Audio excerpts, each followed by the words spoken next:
Thank you very much indeed. OK, here we go. Can Manchester City go 6 points clear of Spurs, who drew yesterday? It's commentary now on City against Sunderland from Alan Green, Robbie Savage, who actually scored yesterday for Derby, and also Conor McNamara.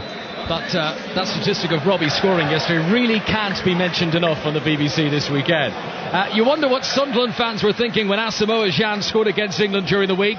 Sunderland as a team today looking for their first goal in 4 games, but it won't have been missed that Gyan was being marked by a Manchester City defender, Julian Lescott, when he scored on Tuesday, and the goal he scored was past Manchester City goalkeeper Joe Hart. Both teams lost their last game by 2-0. Manchester City were away at Chelsea. 4 changes in the starting lineup today. Boyata comes in for the injured Richards in defence. Adam Johnson into midfield for Gareth Barry. Tevez is back up front replacing Dzeko, and Balotelli in the starting 11 as well. Milner drops to the bench. For Sunderland, they lost 2-0 to Liverpool last time out. 2 changes for them. Michael Turner, as we mentioned there a few minutes ago, comes in for the injured Bramble. Turner's first appearance since November, and Caramol comes into midfield for Kieran Richardson. So the team's in full. Joe Hart, the Manchester City goalkeeper, Boyata at right back, Company and Lescott in the middle, Kolarov is the left back. In midfield it's 4 for Manchester City, Johnson on the right, Silva on the left, De Jong and Yaya Toure in the middle, Tevez and Balotelli up front. For Sunderland, Mignolet is the keeper. It's a back 4 of Ferdinand, Mensah, Turner and Bardsley. 3 in the middle of midfield for them, Jordan Henderson, Lee Caramol and Sully Montari, and 3 up front with Sessegnon and Welbeck on the flanks, and Asamoah Gyan coming through the centre up front. The referee is Howard Webb, who I'm sure will have glanced in the direction of Nigel de Jong. Those were the 2 figures involved in that controversial challenge in the World Cup final. We are underway at the City of Manchester Stadium. Manchester City in their sky blue jerseys, white shorts, blue socks, playing from left to right as we look down. Sunderland in the red and white stripes, and Vincent Kompany on the edge of the Manchester City penalty area, immediately challenged by Danny Welbeck, and the ball goes out of play for a Manchester City throw on the far side. Robbie Savage. Well, I'm looking forward to a much improved attacking performance of Manchester City today. They were inept. To be fair, they were pathetic at Chelsea in their last game out. You know, I was so disappointed to sit down on a Sunday afternoon with a glass of red wine watching that, inept display. If you're going to try and win, you got to go and try and win a game. It was 0-0, and I hope today 4-4-2 they'll at least have try and win the game. Often this season it's been De Jong, Barry and Yaya Toure as a central 3 for Manchester City. The 4-4-2, straight away what it gives is players on the wing, but then it allows the 2 strikers to remain as strikers. Often Tevez gets sucked into midfield. Do you expect him to stay up as a target man today? Well, he started the game dropping deep. Looks like Balotelli's playing one up top and Tevez is just dropping off him. So it looks like a kind of a diamond shape with Silva left, Tevez off Balotelli and Johnson right. So, Tevez is dropping deep, Balotelli's the lone striker. So, we'll see how it goes. Manchester City 0, Sunderland 0. Last season Carlos Tevez scored a penalty here against Sunderland. Johnson in possession at the moment, right wing, trying to cut in on his left boot, and he's been tackled by Montari, and the ball is cleared away by Bardsley. Johnson's done well though to keep the ball in play, and Sunderland under a little bit of pressure to clear their lines. Welbeck will control, gives it back to Caramol, who gives possession away, and this is De Jong, turns and sends it right footed back into the Manchester City half, and Lescott sprays it into some space on the far side for Alexander Kolarov. So Manchester City into the Sunderland half. First touch of the ball for David Silva, puts his studs on it, moves infield, a low pass to Yaya Toure, and now back to Company, and up to Yaya Toure on the halfway line again, and Sunderland making Manchester City work to break into the Sunderland half, and then eventually the ball bounces off the body of Phil Bardsley. It's a throw into Manchester City attacking position on the right hand side. I just feel Manchester City, Conor, they keep the ball for the sake of keeping it. They don't really have that final pass. The penetrating pass is just, it is quite odd to watch at times, really. It's like training sessions when, but hopefully with Johnson, Balotelli, who knows what Balotelli's going to do today, Silva, I just hope they can have that bit of spark. Bit of spark in a challenge there from Sessegnon, but it's Company who gets the better of him, sends it forward too far in front of Balotelli, and into the arms of Simon Mignonet, the Belgian goalkeeper who played for his country twice over the last week or so. They beat both Austria and Azerbaijan in European qualifiers. The ball up towards Jan here for Sunderland, but company is patrolling him very closely, and Manchester City are able to clear it away. Silva on the far side, onto Tevez, tries to return it first time. The ball intercepted by Turner, and now it's in midfield with Welbeck for Sunderland, and he allowed the ball to go too far in front of him, and Yaya Toure is able to intercept. This is Tevez. And Tevez gives it to David Silva, left-hand side, midway inside the Sunderland half, and then the ball is brought back towards De Jong. It's a full-time at Vicarage Road. Saracens against Bath. Here's Alistair Eakin. A Saracens victory by 20 points to 9. Dave Strettle with the only try just before half-time. A lovely pace that he hit the ball with, and then sliced through to go over in the corner. 15 points in the boot of Alex Good as well. Bath lacking firepower today, so Saracens stay second. They're looking for a home semi in the playoffs. Thanks very much, Alistair. 0-0 here between Manchester City and Sunderland. Manchester City can overtake Chelsea into third place with a win here. Chelsea would still have a game in hand on them. This is Jan turning Lescott and passing into space on the far side for Anton Ferdinand to come forward. Ferdinand playing it right back for Sunderland. Gives it in field to Montari. What a good player he is, Jan, by the way. So impressed with him. Very, very impressed. He's been a very good signing, you know, Asamoah Gyan, who sparkled at the World Cup, but it was still a bit of a gamble to bring a player like him to the Premier League. This is Sessegnon into the penalty area for Sunderland, and he's been tackled by young Boyata out for the first corner of the game. And it's a corner to Sunderland, the left-hand side. While we wait for that, a try at Ordsall. Dave Woods. Yes, 10-10 now. Bradford 10, Harlequins 10. Carl Price for Harlequins, the former Bradford man, with his second of the game. 10-10. And the corner for Sunderland will be taken by Jordan Henderson on the left-hand side, the number 10. He's one goal this season. Henderson came against Manchester City. It's rolled, last season he scored here. It's rolled short. A 1-2 with Ferdinand, low ball into the penalty area. Manchester City are able to clear the ball away. That game here last season, by the way, a 4-3 game, was the last match in charge for Mark Hughes. He stepped down, was pushed about 2 hours later once the game had finished. Manchester City with possession. Yaya Toure to David Silva, halfway line, left-hand side. His attempted ball might have struck an arm of Anton Ferdinand. Play on, says the referee. Balotelli gets a touch. Nearly tackled by the referee. Certainly tackled by Montari, and illegally so, and the free kick is Manchester City's inside the Sunderland half. Taken quickly by Yaya Toure to the near side, and this is Adam Johnson. And Manchester City fans will be expecting a cross here. Here he goes towards the byline. Might have taken a little bit too much. It's a goal kick. Yeah, it was good defending from Barnsley. You know, going back to Sunderland's first corner of the game, as I said before, Man City at set pieces this season have been very, very, very poor defending. You've seen Leicester dominate him in the air. The first corner, put it in the box. You know, no wonder Bruce is out on the sideline in that tight suit he's got on. Oh, well, it looks tighter than it usually is. Steve Bruce turns. He's looking well, Brucey. I think he glanced up at you there, Robbie. He might have heard you as you walked back towards what a great guy. One of my favourite managers I've played for. You know, fantastic guy. And one of many Manchester United connections at Sunderland these days. Phil Bardsley, who's on the pitch at the moment. He's a former Manchester United player. They've got Kieran Richardson, Welbeck, who's on loan from Manchester United. You got to say how well Danny Welbeck's done. I played against him last year for Preston. You didn't know he was on the pitch, you know, and then he gets on for England. He's done terrifically well. And Steve Bruce said yesterday he doesn't think he's going to be able to make Welbeck a permanent transfer from Manchester United next season. I'm sure many clubs will be interested in Danny Welbeck should Alex Ferguson not decide to use him himself at Old Trafford. He's been definitely one of the most improved players of the Premier League. Still just 20 years of age, Danny Welbeck, and part of a front three with Jan and Sessegnon today. And Alex Ferguson is here at Eastlands this afternoon, I'm sure, keeping an eye on Welbeck, as well as keeping an eye on Manchester City, who will be United's opponents in the forthcoming FA Cup semi-final. Here comes David Silva for Manchester City. His cross is not close enough to Tevez. Johnson down for Balotelli. Chance.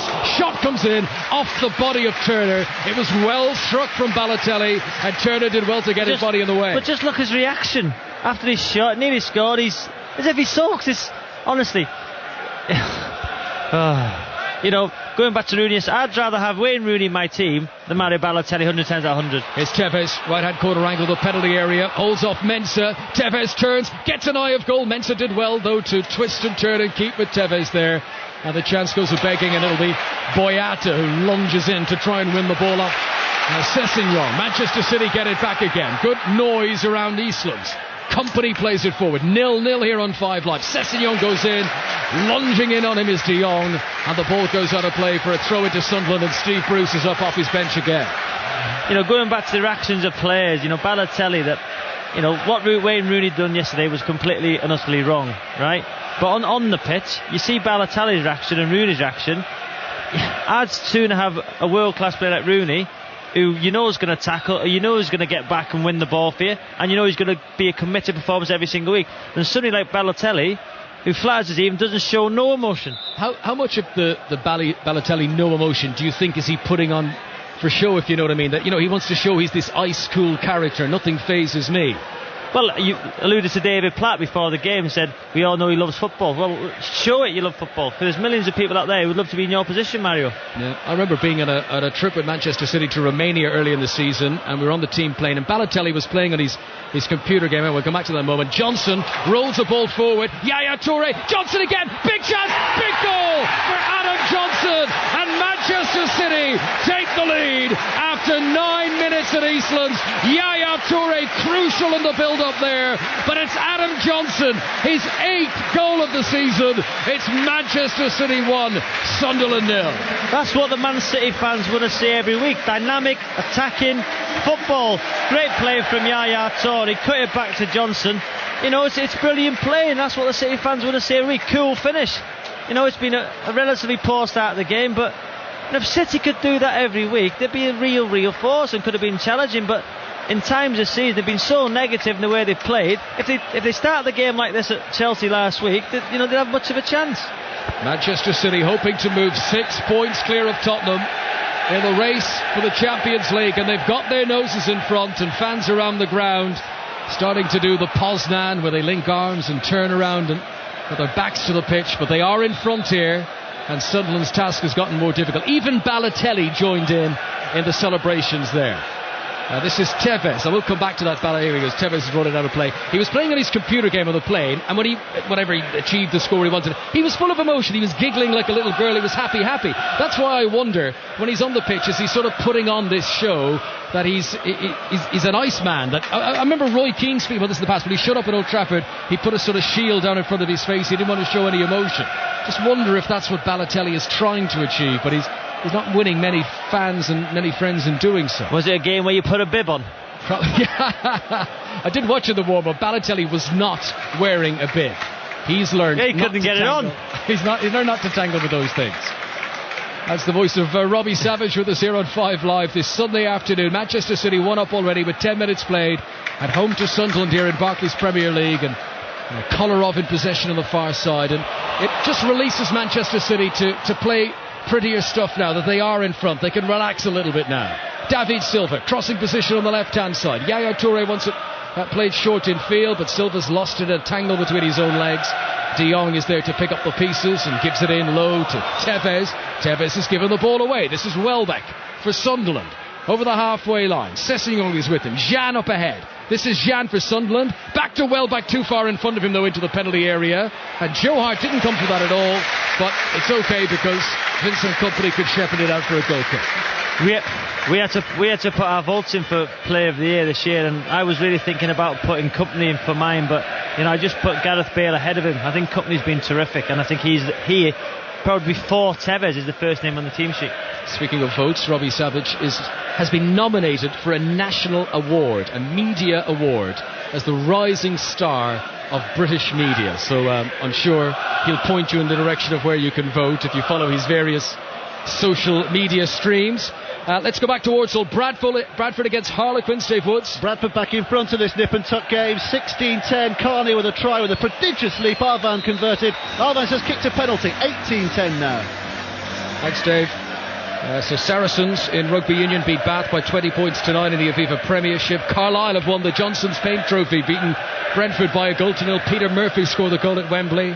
It was Hibs 2, Hearts 2 in the SPL. And earlier on today in the Premier League, Fulham beat Blackpool by 3 goals to nil. Suddenly, that Michael Jackson statue was going to become a lucky charm at Craven Cottage. Turner makes a good interception here at the back for Sunderland. Up towards Montari in midfield, and he's released Jordan Henderson. Bit of space on the right hand side, already up to midway inside the Manchester City half. Cross comes in towards the edge of the penalty area. Company is there to head it away, and Yaya Toure gets another touch on it, and then Caramel slides in to make sure that Balotelli doesn't get possession.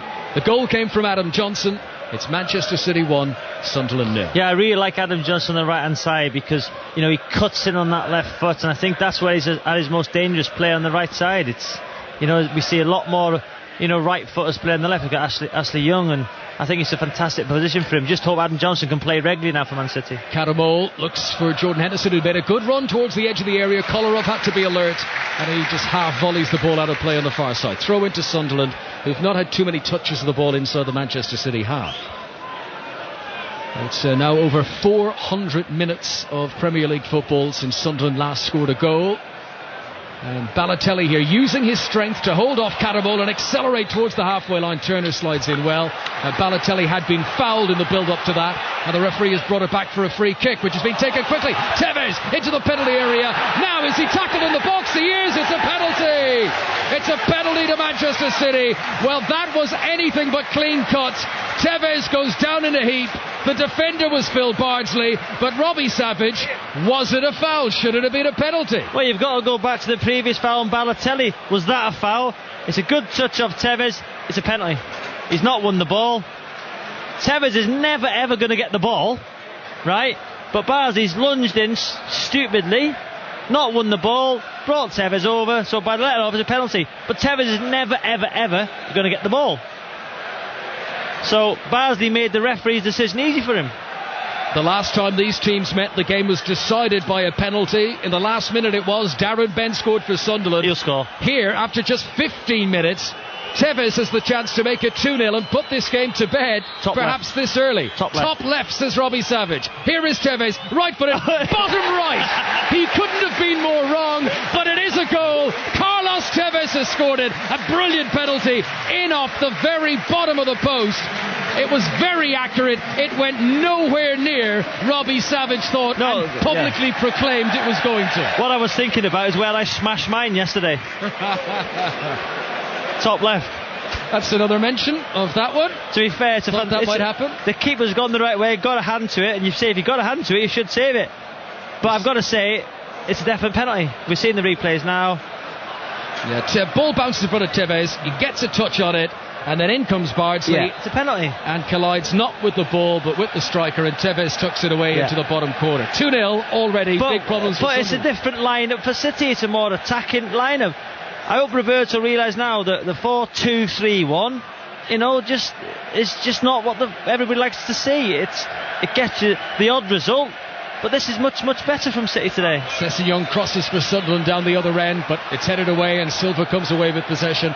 It's now 2 seasons in a row that Carlos Tevez has scored a penalty against Sunderland here at the City of Manchester Stadium. And Manchester City playing with freedom now, and with a 2-goal cushion already, 16 minutes on the clock. Johnson and Tevez with a goal, and this is Ferdinand on the far side, and this has become a very difficult task for Sunderland now. And to be fair, Balotelli there, he's chased 4 defenders down, won the ball, and Sunderland got to throw it in their far corner. But that's pleasing to see from Balotelli, that he's made the effort to shut people down. Not that people say he should do it anyway, but he doesn't really. So that's a positive thing for Man City. And I think Balotelli started the game quite well. Yeah, Balotelli on the ball looking for Tevez. It's been intercepted by Montari, and Sunderland play their way out of defence up towards the halfway line, but Sessegnon is challenged by Boata and releases Adam Johnson, who's come inside the fullback Bardsley. Johnson to the edge of the area, looks for Balotelli. It wasn't a good pass.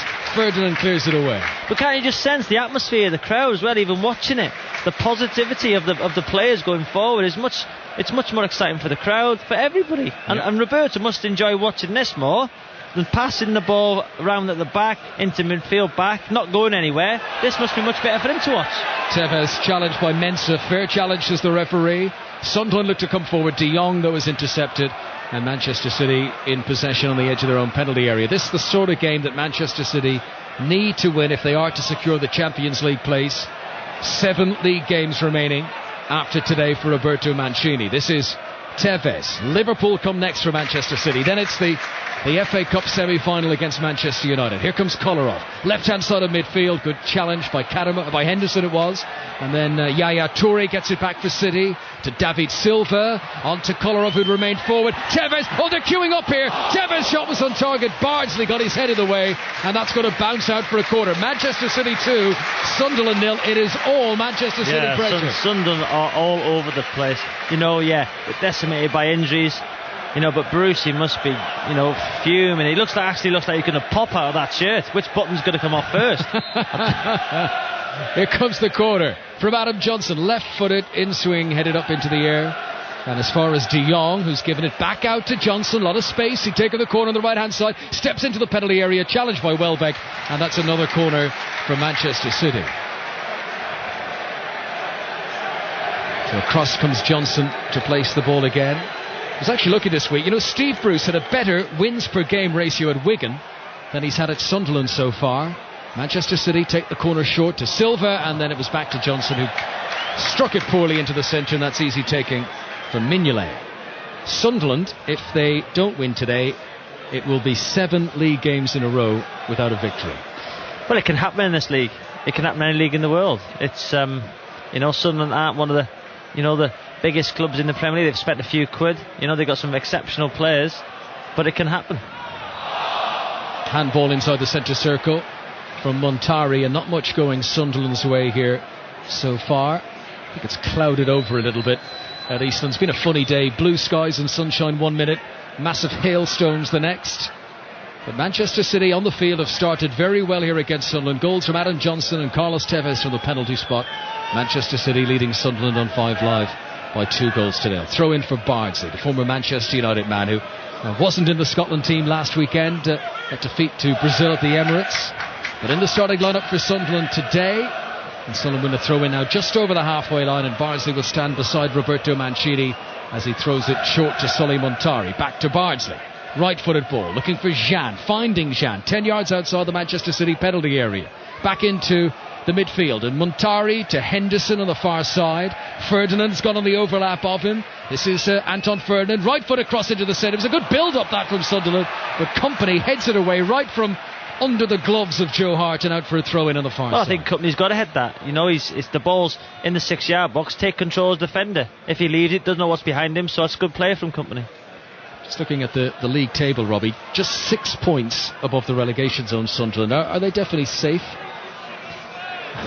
You can never say definite until they are safe, but I think, a lot of teams below them. I think they'll stay up, and I think there's 3 much worse teams than them in the Premier League. Yeah, below them at the moment: West Brom, Fulham, Blackburn, Birmingham, Aston Villa and Blackpool, and all of those clubs still above the relegation zone. You've got a fear for Blackpool and Blackburn now. Relegation race so interesting. Just 1 point between the 4 teams who are directly above the safety mark. Let's go back to Walsall in the Engage Super League. Here's Dave Woods. Bradford 24, Harlequins 10. Daylight between the teams for the first time. Paul Sykes, the former Harlequins player, slipping over for the try. Arvan converted. It's Bradford 24, Harlequins 10. Thanks, Dave. If Sunderland lose here, and they are 2-0 down, their record will be 1 point from the last 21 available to them. The fact that they are still mid-table just shows how well they played in the early part of the season, where they were stringing so many victories together. They put enough on the board to mean that this second half of the season slump hasn't got them right down amongst the dead men just yet, but they do need to be careful. This is Yaya Toure, halfway line for Manchester City, gives it into Tevez, and that's an ambitious ball, looking for Adam Johnson on the near side. Bardsley intercepts it, and it'll be Sessegnon, not the easiest of passes back to Bardsley, just balloons it straight up into the air. Anywhere will do for Sunderland to try and clear their lines. Comes down close to the halfway line, hands all over Jean there from De Jong. The referee was right beside it. I think he acknowledged it was a foul, but he's happy for play to continue because Sunderland have possession.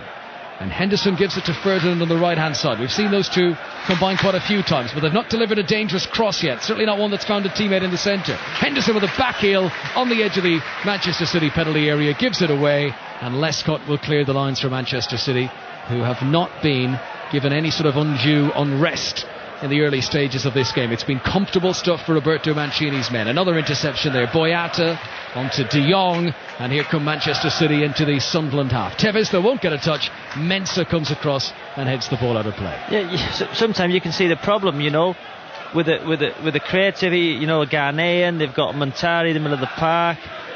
They've got players of a technical ability, but sometimes when you're under a losing run, you want people to run in the corners. You want a big old-fashioned, maybe an English centre forward to hold the ball up, get a few free kicks. But why are they losing the ball? Because they're flicking it.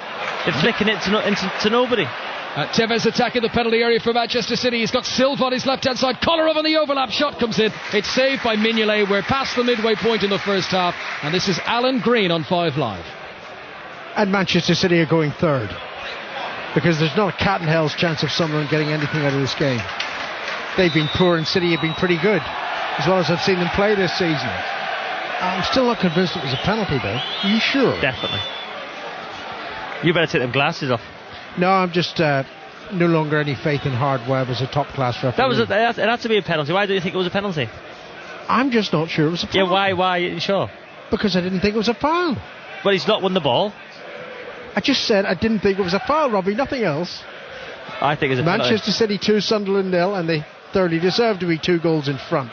Ball's out of play on this near side of the field, and Sunderland, have hardly shown as an attacking force, have a throw-in midway inside the City half. Throw goes to Welbeck, back to the taker of the throw-in, Bardsley, and on to Sessegnon, whose shirt was definitely being tugged by Boyata, and Hardware, that brilliant referee, was 3 yards away and didn't see it. Yeah, that was a definite free kick. You can see the actual shirt, because the City shirts are that tight. You can actually see the shirt being pulled, and however it was 3 yards, he's missed it. Great referee. Not his biggest fan. Boyata, no, I'm not since the World Cup final, actually. I think that's where he lost it. Sessegnon for Sunderland, on to Gian. Gian was well tackled by Company, and then it's forward to Tevez, and I think Mensah might go into the notebook here of Hardware. Clattered into Carlos Tevez. Gian is complaining. He's complaining about the free kick previous, earlier, which he didn't give. Okay. Well, which is, and you've got to expect, that's fair from Gian, because he's saying you just want consistency. I think Howard Webb got the penalty, right? But the 2 decisions there, they're both exactly the same. He gives a free kick for one, and he does it for the other. And he doesn't book Mensah after all that. Anyway, look, he's still having to go at Gian. Hardwell. Well, you are the centre of the tension, Hard. Free kick taken by the excellent Yaya Toure. Back to Lescott, and Kolarov on the far side of the field. Kolarov chips it forward. Balotelli. Handball by ridiculously not seen by Hardweb. No, I'm sorry. This just backs up everything I've said about this referee. I've got to say, how many decisions can you get wrong in the space of about a minute and a half? How did he not see that was a handball? It was the linesman who gave it.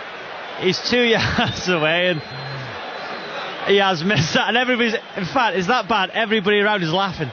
Well, it is, it's laughable. The linesman give it, yeah, it's... fit to referee the World Cup final ever since? No. I thought in the World Cup final, though, I'm not playing devil's advocate, but I actually thought he got most decisions right, except for the De Jong red card. Yeah, but if he should have had a red card. We don't want to go back 9 months. Certainly, I don't want to go back to South Africa. But, De Jong should have been sent off. Yeah. And that might have stopped some of the trouble, the nonsense that followed it. Anyway, unquestionably, a free kick for handball against Michael Turner, and the free kick is around about 30 yards of goal, maybe a fraction more. Will it be Tevez? Will it be Balotelli? Tevez certainly placed the ball. He runs away now. So it's neither of them. It's Kolarov who plays the ball in left-footed, and it's a couple of feet wide. Again, we see the inconsistency. For deliberate handball, it should be a yellow card. And he didn't give a yellow card. So again, it's all about consistency with referee. And I've seen the Man United game yesterday when Upson has got, I don't know if you think it was a penalty or not, he's got hit with the ball from a yard away, not moved his arm. His arm hadn't moved towards the ball. No, it's just consistency. Well, and how Vidic doesn't get sent off yesterday is beyond me as well. Well, Richard Scudamore, I'm sure, is honourable in his desire for the Premier League to set the tone in terms of respect towards officials. You've got to say when they get it wrong. It's all right to say, I think the referee made a mistake. You can't say, as Sir Alex Ferguson did, or suggest that he didn't have a fair referee. That's where it's out of order. Anyway, the ball is back at Balotelli was offside. No need to get worked up.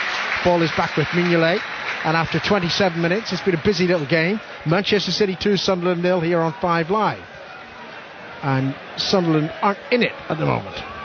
Mignolet out of his penalty area. And he clears it upfield towards Welbeck. Good header away by Company. Taken on the chest by Catamol, but not controlled. Tevez back to De Jong.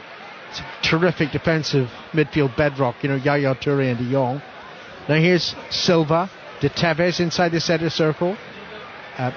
Yaya Toure, Tevez once more. The giant Beata, who's playing it right back. Onto Johnson. Johnson sort of backheeled the ball into Bardsley. Bardsley then clattered into Johnson, and it's a free kick to Manchester City. Don't you think I think personally it's better, Man City, they look better in the 4-4-2 with Toure and De Jong sitting and letting the other players, out wide and the two up front playing.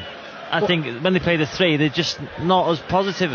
It's driven forward, and Turner, Turner's got away with it because there was a suggestion that was a foul on Balotelli. I'm certainly not going to bet one way or the other on that one, but he was flirting with a problem there because Balotelli was through. Anyway, Sunderland have the ball, and now it's Catermall with Fleurs running ahead of him. It's flicked towards Welbeck. Excellent defensive header by Company to safety on the far side for City, and Kolarov plays it off. Henderson, and out of play goes for a throw-in. It's the wrong option from Catamol. He's drove at the defence, but then he's tried scooping the ball. As I said, going back to Jayan and Montari trying to flick the ball when they're 2-0 down. Just get hold of it and do the right thing. Play the ball with the inside of your foot. Stop flicking it. You're 2-0 down. The strikers, though, didn't split, did they, Robbie? No. They just went through the middle. Yeah. So he didn't have a lot on, Catamol. Anyway, here's Sessegnon. Sessegnon just about gets the ball through to Catamol, to the right of the centre circle. And now on the far side of the field, it's Ferdinand. Anton, not Rio. What's the betting Rio will figure against Chelsea on Wednesday night? Henderson onto the edge of the penalty area. Sessegnon pulls it back, and it's just intercepted by Lescott. Welbeck was dragging back his right foot to shoot a goal. Didn't get the opportunity. Sunderland still on the attack though. Montari in towards Sessegnon in the D. Sessegnon turns, it's a limp shot straight into the hands of Joe Hart. Yeah, it's better from Sunderland though. Good interplay around the box. A couple of occasions where they've had a chance to shoot, but just chose the wrong option. Here's Tevez, scorer of the second City goal, a penalty.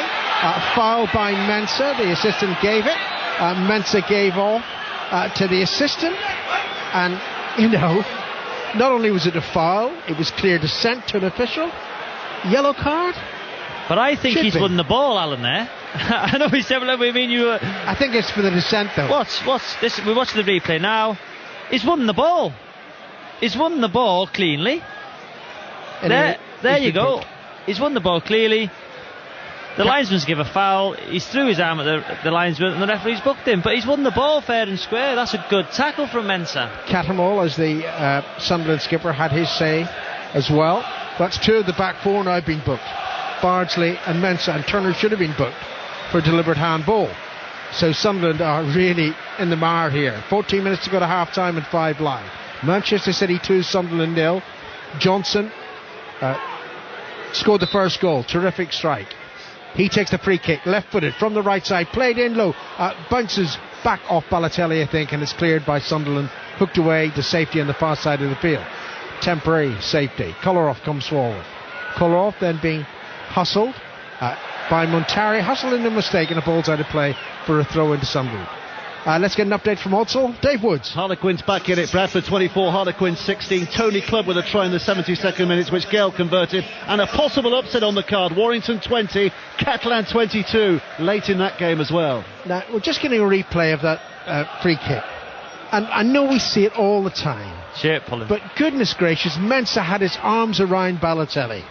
I mean, it was a clear infringement. It should be a penalty kick. Well, you either have got to give every single one you see in the box. No, but if they did it, Robbie, it would soon stop. But they've done it 2 or 3 years ago, Alan, when I was in the Premier League playing for Blackburn. And the first 2 months of the season, they give a lot of penalties for it, and then it fizzled out. So they tried it. Some of the officials just bring on problems for themselves.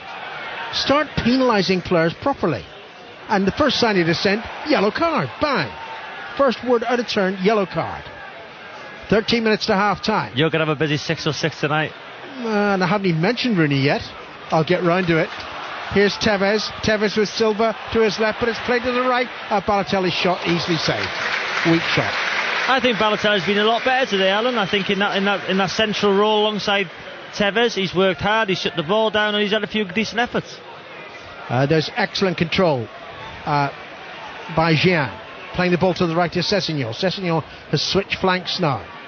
And Welbeck's down the left side. The ball is central with Henderson, of whom we've seen next to nothing. Look at Mancini out there bellowing at Balotelli for something. I think he wants him to get back and help defend. Anyway, he doesn't need that defensive work because City have won the ball very easily. And now they scurry forward on the far side of the field. Now Kolarov pulls it back to Silva just inside the penalty area. David Silva on the left side. Silva pulls it onto his right foot. Deep cross, looking for Adam Johnson, headed carefully behind by Bardsley for a corner. What a terrific player David Silva is, Alan. He can't even get in Spain's team. Just proves how far, in my opinion, England are away from Spain in terms of, the country as the nation at playing football. Corner to Manchester City, taken by Johnson to Silva. Back to Johnson. Johnson on his left foot pings it towards the far post, but slightly overheads it, and it's behind for a goal kick. By the way, your nomination of Gareth Bale has got nothing to do with nationality. No. Footballer of the year. No, I think he's been sincere. Who would yours be? Okay. Who would yours be? I don't have a vote. If you did, I think either Vidic or Company. Actually, I quite like them both as. I think Vidic is defenders. Vidic has been excellent. He struggled this season. To be fair, I think he's a fantastic player, but without Rio, I think he's not the same player. 11 minutes to half time, 2-0 to Manchester City. Yaya Toure to Silva. Oh, well, Ferdinand led with his arm, straight into Silva, and the ball falls to Sunderland, and it was right in front of Hard Webb. Silva furious that he didn't get at least a free kick. Here's Henderson playing it away to the far side of the field, and Sessegnon. Ferdinand's looping just to his right, and Sessegnon didn't spot that, tries to pass the ball forward to Gian. It's intercepted, and out it goes for a throw-in. By the way, how would you feel if you're Dzeko, bought for an absolute fortune, and a man who throws darts at youth team players is pulled back into the starting 11? Eh? Well, what a good example that is to set. Well, I think Dzeko will be, finding his feet in the Premier League. I think he's a terrific player, especially for Wolfsburg. I know he's not Wolfsburg anymore with Graffiti up front, and I think he'll take him time to settle. Henderson on the far side. Sunderland have been a little better over the last couple of minutes. Now Ferdinand. With a 2-0 down, remember, 10 minutes to go to half time, and that's a rash challenge by Kolarov, and it's a yellow card. The first of the game for Manchester City. Yeah, that was a yellow card, and deservedly so. I think it was a rash challenge off Kolarov, but I think Sunderland have been better in the last 10 and 15 minutes. They've had a bit of penetration, they've had a bit of pace to their play, and they needed to, because this game was, I think it might be at their reach now. They just need to get a goal, and quickly. Rain teaming down again on this silly afternoon weather-wise. I think as Conor was saying earlier, sunshine interrupted by horrendous hailstorms. I left the house this morning at 9 o'clock, left my dog outside, and I forgot to leave the garage open. I mean, my wife's out all day. Well, the RSPC, I'll be getting a call from me any minute now. He's going to be soaked. 9 minutes to half time. Manchester City 2, Sunderland 0. Sunderland free kick from the far side, taken left-footed and whipped in and easily headed away by De Jong. Silva chases after it. Silva can't quite win it. Montari holds him off. The strength of the Ghanaian winning it. And now here's Catamol to Montari. Montari sweeps it forward. Turner, who'd come up for that free kick, heads it down. Here's Welbeck on to Gian. Gian shot just wide. I think Hart was beaten. Yeah, that's what you get with that's what you get with Gian. He's not been in the game. It's a snapshot from 20 yards. It's a great effort just past the post. But that's what you can get off, players like a Welbeck, like a Gian, like a Montari. Montari done terrifically well to the build-up, but much better. It was wider than I thought. It was a good yard wide. Hart with a goal kick. He has done a lot to do, Joe Hart. Played short to Company, back to Hart. Company once more. Gian working feverishly, but Company clears it upfield, straight out of play, and that was pressure from Gian. Yeah, good play from Gian. Yeah. Throw in on the near side of the field to Sunderland. Bardsley to take it. The throw in goes to Gian, back to Bardsley. He hits it upfield. Robbie and I having just a little laugh between ourselves, and we're not going to tell you why. It's not your business to find out what we were laughing about. And the ball is back to Mensah, who hits it wickedly towards his goalkeeper, Mignolet. Mignolet steps inside of Balotelli. The Sunderland fans love that. And it's cleared upfield. Company beats Gian in the air, but it falls to Montari. Montari into the centre of circle, ran into De Jong. And the ball breaks for Silva. Silva forward towards Tevez. Good header away by Mensah, and it's out of play for a City throw. But again, wasn't that plain to see from a Man City perspective? Balotelli's run 45 yards to close the keeper down. Make the challenge. Or else he thought he was running towards a dartboard. The ball is back with Mignolet. Mignolet almost on the penalty spot of his own penalty area. Hits it towards this near side of the field beyond Danny Welbeck, and it's out of play for a throw-in to Manchester City. Sir Alex Ferguson here with Mike Phelan today, obviously watching City from a perspective of the FA Cup semi-final, which comes up, I think it's 2 weeks today. That's going to be a very exciting encounter. I'm really looking forward to that as a neutral. Can't wait. Yeah, it'd be fun on the trains. Be a really great journey down for Bolton, Stoke, Manchester City, Manchester United. I'm of the old school, you know. I'd like to see, you know, all these fans from the northwest area going down to London. You know, we got Anfield, we got Villa Park. You know, Fergie's absolutely right. It's a complete nonsense. 2-0 to Manchester City. 6 minutes to go to half time. Ferdinand on the far side. On to Sessegnon and the orange boot. Sessegnon level the edge of the City penalty area. Sessegnon to Ferdinand once more. Ferdinand onto his left foot, then onto his right foot. Can't get the cross in. What he does actually takes a deflection. It's chipped in by Sessegnon, headed away by Company. Here's Cattermole. Sunderland have done a lot better over the last 10 minutes. Back to Turner.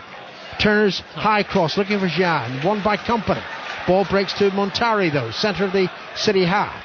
On to Henderson. Henderson to the near side and the left back. Bardsley onto his right foot, crosses straight into the hands of Joe Hart. Vincent Kompany's like a magnet. Wherever the ball seems to go in the box, he's there. His head's there. He's massive. He when he jumps, he must be 9 foot in the air. No exaggeration, of course. No, I know what you mean. He must be, mustn't he? I know what you mean. Here's Adam Johnson. 5 minutes to go to half time at 5 Live. Yaya Toure. He's so strong, Yaya Toure, but he was clattered into by Cattermole there. Just play on, Howard. Yeah. I mean, City had the ball. They probably have preferred the advantage. And I don't think Yaya Toure was fussed. That's like kicking a mountainside there. Cattermole against Yaya Toure. Free kicks taken. City have it with Boyata acting right back onto Johnson. Johnson to Lescott. Lescott in the centre circle. Lescott no doubt happy to see that Company has been dominating Gian. Oh, it's a good ball down the left side towards Silva. Silva crosses first time, pulling it back towards the edge of the penalty area. Tevez hadn't quite got there, and it's cleared to Cattermole. Cattermole lifts the ball towards the left side, but it was telegraphed, that pass, headed away by Boyata to Johnson. Johnson with a back heel to Yaya Toure. Cattermole's at him again. Yaya Toure holds him off to the right of the penalty area, the Sunderland penalty area. Back to Johnson, into De Jong. De Jong now to the near side, and Yaya Toure, he'll take it towards Cattermole, and then he passes back to De Jong, on to Silva. Silva on his left foot, chips the ball in towards Tevez, but behind the Argentine, and it's coming out of play for a throw into Sunderland. How big is Yaya Toure? When he's running forward, he just brushes people off with his arm, with his body. He is, I tell you, he's a terrific player. Yes, excellent. Throw in near side of the field, very deep inside the Sunderland half, taken by Bardsley, hooked upfield by Montari, but here is Lescott to win the ball again for Manchester City. Manchester City 2, Sunderland 0. The first goal came from Johnson in the 9th minute, and then we had a penalty from Tevez within the quarter of an hour. Throw in to Sunderland on the halfway line. Obviously Mancini's not fussed about getting his hair wet. It's teeming with rain at Eastlands. Bardsley with a throw into Gian. Chested back to Welbeck. Welbeck and Gian combining again down the left side. In from Gian to Welbeck. Back to Bardsley. To Montari. Montari turns away from... Was that Balotelli tackling back? Yep. It was. Here's Cattermole. Cattermole to Henderson. Cattermole again approaching the City penalty area, and then was that a foul tackle by De Jong? There has to be a foul, Howard Webb. There has to be a foul. The tackle's late on the edge of the box. Oh, well, that looked like a foul on De Jong, and anyway, Sunderland get away with that one. The cross into the City penalty area. Again, it's Company who rises and flicks the ball clear with his head. Adam Johnson. Johnson just chips it towards Yaya Toure, who chests it back towards Johnson. It was worth trying. Didn't quite come off, but then City were given the ball again. Now they give it away. It's out of play for a throw-in. Yaya Toure just chested the ball further than I could kick it. Certainly further than you can trap it. And he kicked it, and he chested straight to the... Yeah, it was like my first touch, that chest. I was strong and big as he. Yeah. Monster. 2 minutes to half time. This is 5 Live in the BBC. Manchester City 2, Sunderland 0 in the Barclays Premier League. And reminding you, the lines will be opening for 6:06 at 5 o'clock. 0500 909 693. Montari for Sunderland. To Ferdinand. Back to Suleiman Tari. And on now to Henderson. Henderson's looked more effective since he's come into the centre of midfield. Clear hand ball by Cattermole. And he says, I didn't do it, Your Honour. It's a clear hand ball. No, I think he's lunged in with this. If you look at the replay, he's lunged in with his studs showing. It's quite a nasty tackle, that. You know, and he's kept the ball away. I don't think you can use nasty tackle in proximity to the words Lee Cattermole. Never happens that. But you don't mind that, Cattermole. He's showing a bit of emotion. He's trying to get his team going. Yeah, he's a bit late, but that's what Sunderland need. I think they've done better in the last 20 minutes of this first half. But City have been by far the better team and deserve the 2-0 lead. And 3 points will take them above Chelsea into third place, having played a game more than Chelsea. But Tottenham are at risk of being cut adrift. They would be 5 points behind Chelsea, 6 points behind Manchester City. Sunderland free kick with half a minute of the first half left. Cattermole has the ball now. Cattermole taps it back to Turner, slightly under hit. Turner reacts quickly, finds Mensah. Mensah back to his goalkeeper, Mignolet. A lot of people have left their seats, obviously looking for half-time sustenance, but it might also be just to get away. I think the lower tier does get the rain here at Eastlands. Can't swear to it, but I think from the way fans are leaving those seats, it might just do. Here's Montari. Montari almost got the right pass, then was given it back by De Jong. On towards Gian. Gian flicked it forward, cleared by Lescott. I don't know how much time is being added on for stoppages here. 1 minute? Just the 1 minute. I can't remember any stoppages. Anyway, Sessegnon on the far side of the field. Sessegnon, was he fouled by Koloff? No, he wasn't. Certainly the assistant saw nothing wrong, and the ball's out for a City throw-in. It's got a bit scrappy. Bit scrappy. Kolarov throws towards Balotelli. Turner meets the ball with his head, but now De Jong flicks it forward towards Balotelli again. Ferdinand's over covering, and Mensah clears it on the volley right-footed. Here's Bardsley now. Bardsley giving it away dangerously to Yaya Toure. Yaya Toure onto Tevez, edge of the penalty area. Turner went on his backside, has lost the ball. The ball's inside the box. Mensah plays it back, and Mignolet clears. Just getting each other's way, and there's the half-time whistle. Right, what are your thoughts, Robbie? I thought City deserved to be 2-0 up. I thought the formation 4-4-2, Toure and De Jong Holding's much better. Balotelli's worked hard, and I think Company's been absolutely fantastic at the back. And it was a penalty. Well, you know, just a different opinion. It's okay. Manchester City 2, Sunderland 0, and we can spend the rest of the half-time interval discussing what we couldn't discuss on air. Well, we can continue the discussion now if you want. Quite happy to do it. What's happened to City then? They started so well. They had this new attacking formation, if you want to call it that, and it's just slightly gone off the boil, or is that because Sunderland stopped them? Well, I think Sunderland come more into the game. I think they were a bit shocked with the start City made in the 4-4-2. Balotelli and Tevez up the two up top. Johnson on the right foot, cut on his left. Silva out wide, and I think in the holding two in Toure and De Jong's been much better, and I think you can sense it around the stadium that, you know, when they went to Chelsea in a previous game, honestly I thought they were pathetic in terms of going for a point, not really having an attacking threat, and today I think they've been fantastic.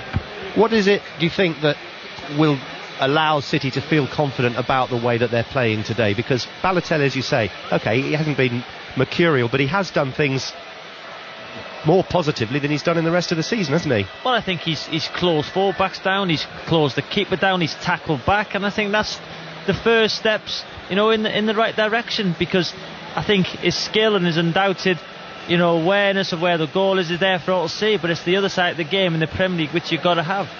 OK, we'll talk about the referee before we come back, because I know we've got a good debate going there.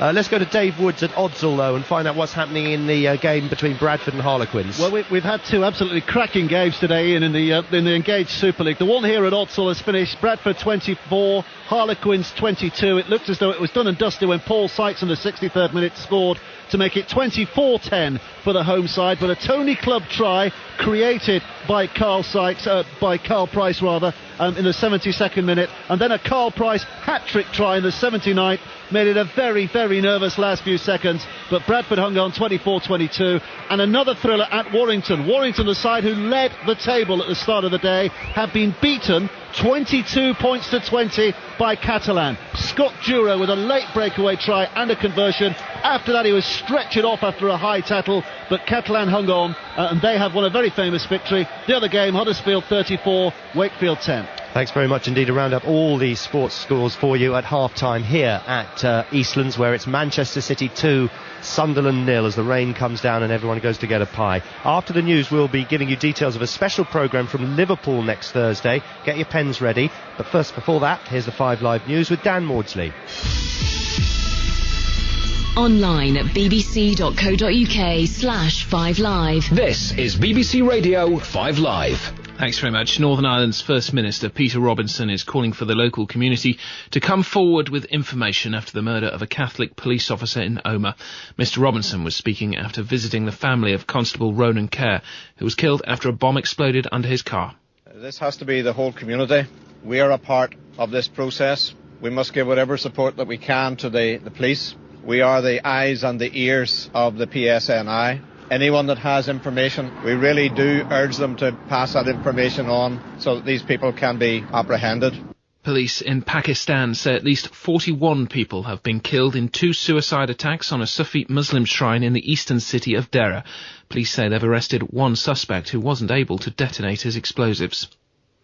David Cameron and Nick Clegg are adding their weight to a renewed campaign to promote plans to reform the NHS in England. The main policy is to hand most of the NHS budget to GPs and allow private contractors to bid for more health service work. There's concern in Downing Street at the level of public support. A 34-year-old man's in a life-threatening condition in hospital after being attacked getting out of a taxi near Wolverhampton. It happened at 2 o'clock this morning in Wensfield. And new rules on paternity leave have come into force today, meaning parents will be able to share time off work in their baby's first year. It could mean mothers and fathers taking 6 months off each. Looking at the roads now, problems on the M42 in Warwickshire. Southbound, it's closed completely between Junction 10 for Tamworth and Junction 9 for the M6 toll because of an earlier accident. It's likely to remain shut till around 8 o'clock, and we've got traffic being taken off at Junction 10, taking around half an hour to get round that. On the northbound carriageway, just one lane is open past the scene. Again, delays of around half an hour between Junctions 9 and 10. In Cheshire, there's one lane closed and slow-moving traffic on the M62 eastbound between Junction 11 Birchwood and Junction 12, the Eccles interchange. They're recovering a broken-down vehicle there. Not looking good if you're on the M18 southbound outside Doncaster. It's blocked due to a serious accident, at least 10 vehicles involved, between Junction 2 for Wadworth and Junction 1 Bramley. The matrix sign has been set to 30 miles an hour. It's not being helped by the heavy rain there. In County Durham, 4 cars have collided, closing the A19 in both directions between the Sheraton and Wolverston interchanges. Likely to be closed until at least 6 o'clock there, with again delays of at least half an hour. And on the trains, we've delays of up to 1 hour on cross-country and East Coast services between Edinburgh, Waverley and Newcastle due to signalling problems at Berwick. Dan Maudsley, 5 Live Travel. As part of the BBC's Grand National coverage, 5 Live is coming to Liverpool. And you can be a part of it by being in the studio audience for our live shows, including Fighting Talk with Colin Murray, Tony Livesey's National Night Out, and Thursday from 7, I'll be hosting a debate on the London Olympics. Eleanor Oldroyd. Live from the Epstein Theatre in the city centre, I'll be joined by a panel of sporting stars. Down to the box they go. Have your say on the London Olympics. Britain have got the gold medal. For details on all our Liverpool shows and to find out how you can be in the audience, go to bbc.co.uk/5live. Thank you very much, Ellie. It's 2-0 to Manchester City. 2 very good crafted goals by Manchester City in that first half. The first from Adam Johnson. Tevez with a penalty after he was brought down in the area. A bit of a dispute in this commentary box of whether it was a penalty or not, but it is 2-0 to Manchester City at half-time. And at the moment, it looks like they're going 6 points clear of Tottenham in that race for 4th place. But remember, Tottenham have to come here before the end of the season. I wonder if it'll be a winner-takes-all like it was last season. Let's concentrate on some of the games that took place earlier today. We'll start with the game at Craven Cottage, where Fulham beat Blackpool by 3-0. Bobby Zamora got 2 of them in the first half, and Dixon had 2 who got the 3rd in the second half. So Fulham are now 10th, but does their manager Mark Hughes feel the team are safe? Well, I mean, there's games to be played, and ordinarily you would say, given events of previous seasons, that that's a really significant result for us in terms of where we think we'll end up. But this season's a little bit different, I would suggest, than most, and we're still mindful that we need to get more points. But as I said to most of the major guys, is we're playing well, and I'd be more concerned if we were struggling in games and not looking accomplished and not looking like a side that was confident in what they were doing, and that hasn't been the case. And that has, I mean, the way we're playing and approaching games, we've been really accomplished for a number of weeks now, and as a consequence we're picking up results. I think obviously we've got key personnel back as well. I mean, Bobby has started the game today and was outstanding for the 60 minutes he was on, and people understand that he was a big loss to us this season. That's the reason, even though in a lot of games we dominated possession and we're the better team, we just didn't have anybody up there that could really finish off the good play that we were producing. But now we're getting people back, and Bobby obviously is significant in that respect. I thought Moussa Dembele probably had his best game for a number of weeks as well. He enjoyed playing up there with Bobby, so all in all a very satisfying day for us. Do you almost wish the season had longer to go because you have everyone back fit now and you're playing so well? I'm not sure about that. The Premier League season is very difficult to navigate, but no, I take your points. I think obviously I think we all feel a little bit of frustration at how the season's panned out, just because of the injuries that affect us really markedly, and losing Bobby after 2 or 3 games of my first season here was a massive blow to me as the manager of a new club and the team itself. So to have him back and firing and making a huge impact for us is really indicative of what we've missed while he's been out. But he's getting stronger. Today was really important that he started again for the first time, and he's come through it really well, and everybody's delighted for him. That's the Fulham manager Mark Hughes speaking to Nigel Adderley. Fulham beating Blackpool by 3-0 earlier in the Barclays Premier League. Nigel then spoke to the Blackpool manager Ian Holloway. They crossed the ball in our box and they got 3 headers twice, and that kills us. You know, the first one is a mistake. He didn't mean to pass it back to Bobby Zamora, and he showed his class and went clean through from the halfway line, stuck in the top corner. But you know, there was a lot of the game left, and if you start to believe that you can't defend from a set piece at any level, you're in trouble. And my lot looked like they didn't believe that, which is totally out of character. We got to stop feeling sorry for ourselves, get on with it. We've got an attack-minded team, and we didn't attack well enough. In fact, we missed 2 chances at the end, was probably easier than their chances. So, you know, I'm sick and fed up. Am I going to change my principles? Are we good enough? And we will see by the end of the season to play open attacking football in the Premier League. So I'm not going to be changing. I might change some of my players if they make mistakes like that, but we're going to try and pass the ball. We did it to a point, but we didn't create enough chances. Well done to Mark Hughes, but we're at a level where we shouldn't be with our budget, is the truth. I'm not making excuses, that's the fact. And my lads have played out of their skin at the moment. They're looking a bit sorry for themselves, they're looking a bit jaded, and we've got to pick ourselves up because the run we've been on has been very difficult. You've got 5 out of your last 8 games at home. Do you think the home fans could be key in your hopes of survival? Well, I think they'll all be worried because we've all enjoyed this level so much, and our lads have looked so good in it that, you know, it's where we were a few weeks ago and where we've dropped to now. But that's quality at the end of the day, and have we got enough? And, you know, without the likes of DJ's goals, it might be a big ask. He's back, the boys got to pick themselves up, and our supporters are just outstanding. I don't think there's a better group in this level. They're thoroughly enjoying it, and they need to get behind our team, because we can be very unsuccessful out of some of those 7 games, yet still have enough success to succeed and actually do the biggest thing anyone's ever done in this level, was stay promoted and stay in this level with 10 million quid budget. So all the other chairmen who are listening, we got a 10 million quid budget. We're very proud that that's what we spend, because we've upped it. But you lot are lucky, and I'm glad we ain't got your bills. There's no one else like him in the Premier League. That's the manager of Blackpool. Win, lose or draw, it's always unmissable when you listen to him. That's Ian Holloway. They lost 3-0 today at Fulham. Let's hear from a winner now. Peter Murphy is his name. He scored the only goal at Wembley in the Johnson's Paint Trophy final. Brentford 0, Carlisle 1. And Peter Murphy, who's been at the club for 10 seasons now, has also just become a father for the first time this week.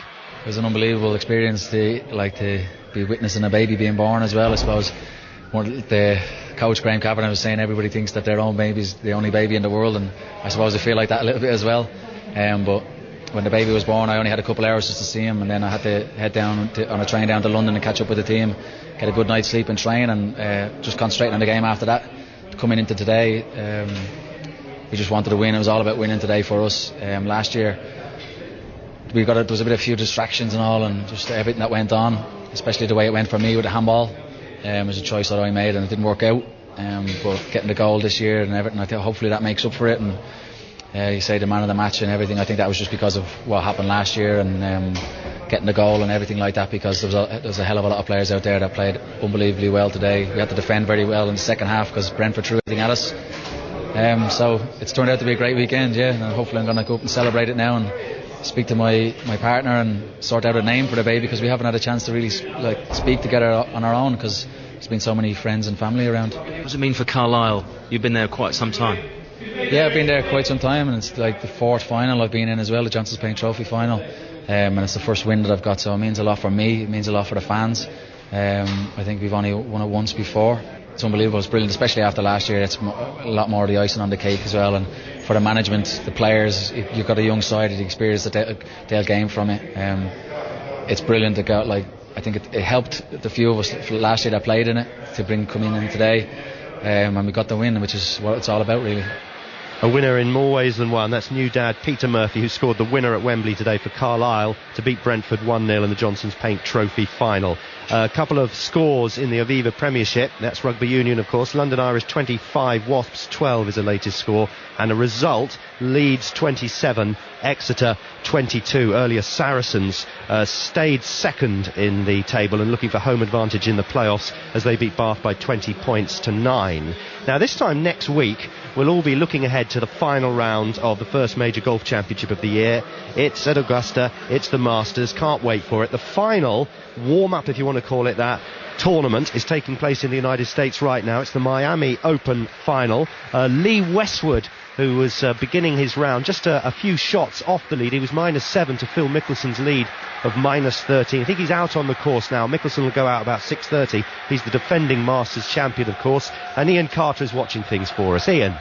Yes, here in Houston, Lee Westwood, he really went backwards yesterday with a very poor 74, but he's bounced back today. This is an important round just to keep the confidence bubbling ahead of the first major next year. He opened up with 6 straight pars, and then he went birdie, eagle, birdie, birdie. He's now 5 under par for the 12 holes that he's played, 7 under for the tournament, and in a share of 16th place. He'll get a nice early finish and then head off to Augusta, perhaps take in the climax of this tournament, and that's going to be fascinating because Mickelson, the defending champion next week, really burst to life yesterday with that course record equaling 63. He shares the lead with Scott Verplank. Will be teeing off at 6:30 your time, and we'll also be keeping a close eye on Padraig Harrington, who at 9 under par will be starting his round within the hour and is just 4 shots off the lead. Thanks, Ian. Also in Florida, it's the final of the Miami Open tennis, and it's Nadal against the in-form Djokovic. And Jonathan Overend's going to be watching this in about half an hour, is it? Unbeaten this year, Novak Djokovic, absolutely. 23 matches, it's an incredible run, 3 title-winning successes. Will it be 4 today? Well, his opponent, Rafael Nadal, is the world number 1 and beat Thomas Berdych, and he's had some good scalps en route to the final here, Nadal, who looks in excellent form. This Djokovic run, Ian, has to end sometime. I've got a feeling it might be today, but what is beyond doubt is that these are the 2 best players in men's tennis at the moment. Terrific that they're competing another final. Yeah, and Nadal really put away Roger Federer earlier in this tournament as well. OK, let's concentrate on matters in hand, and the matters in hand are here at Eastlands, where Manchester City lead Sunderland by 2-0. I think there's been at least 1 substitution. Let's find out from our commentary team of Alan Green, Robbie Savage, and first Conor McNamara. Yeah, the change is on the Sunderland team, where Ahmed Al-Mohammadi, the Egyptian, has come on in place of Phil Bardsley. Now, Al-Mohammadi is a midfielder. Bardsley's been playing at left back. That's going to lead to a bit of reshuffling. And it does look like Anton Ferdinand, who played right back in the first half, is going to move across to left back. At the moment, Al-Mohammadi is sitting in the right full-back position. And that's the one change in personnel over the break. We're back underway here for the second half. 2-0 to Manchester City. Robbie He's not. He's standing there. He's not sitting there. He's not sitting there. Okay. It's going to be one of those second halves. I can't argue with you anymore. You are nominated for awards. You clearly know what you're talking about. Back underway here. The goals, by the way, Johnson and Tevez from the penalty spot, and it's a long way back for Sunderland here. And of course, West Ham fans from yesterday know that a 2-0 lead at half-time doesn't guarantee the points, but very difficult to see Sunderland doing something like what Sunderland out Manchester United. Yeah. What a comeback yesterday, and you could just sense it. Equivalent to when they were 3-0 down at Spurs a few years ago. I think at this stage, you've eaten too many sweets at half-time, haven't you? I can tell in your voice. Give you a second there to work that out. Just to say, we're coming up now upon close to 7.5 hours of football since Sunderland last scored a goal. There's a player down, it's Yaya Toure. Takes a lot to knock him down, and he's perhaps going to need some treatment just inside the Manchester City half. He hobbles back up onto his feet. It was Jean who was stretching in on Yaya Toure, stepped on his foot and brought the big man down. Yeah, he was unfortunate. He went for the ball fair and square and just caught the top of his foot there. He's hurt, the big man, though. Yeah. Well, he's not needed treatment. Play can continue. Manchester City still have 11 men on the pitch, and the free kick is taken towards Boyata on the right-hand side. Hooks it into the penalty area. Mensah is there to clear it away. John Mensah, who was booked in the first half. He was sent off in Sunderland's last game against Liverpool. That red card was later rescinded. That's why he was allowed to start this game today. This is Sessegnon for Sunderland inside the Manchester City half. He's been fouled by De Jong.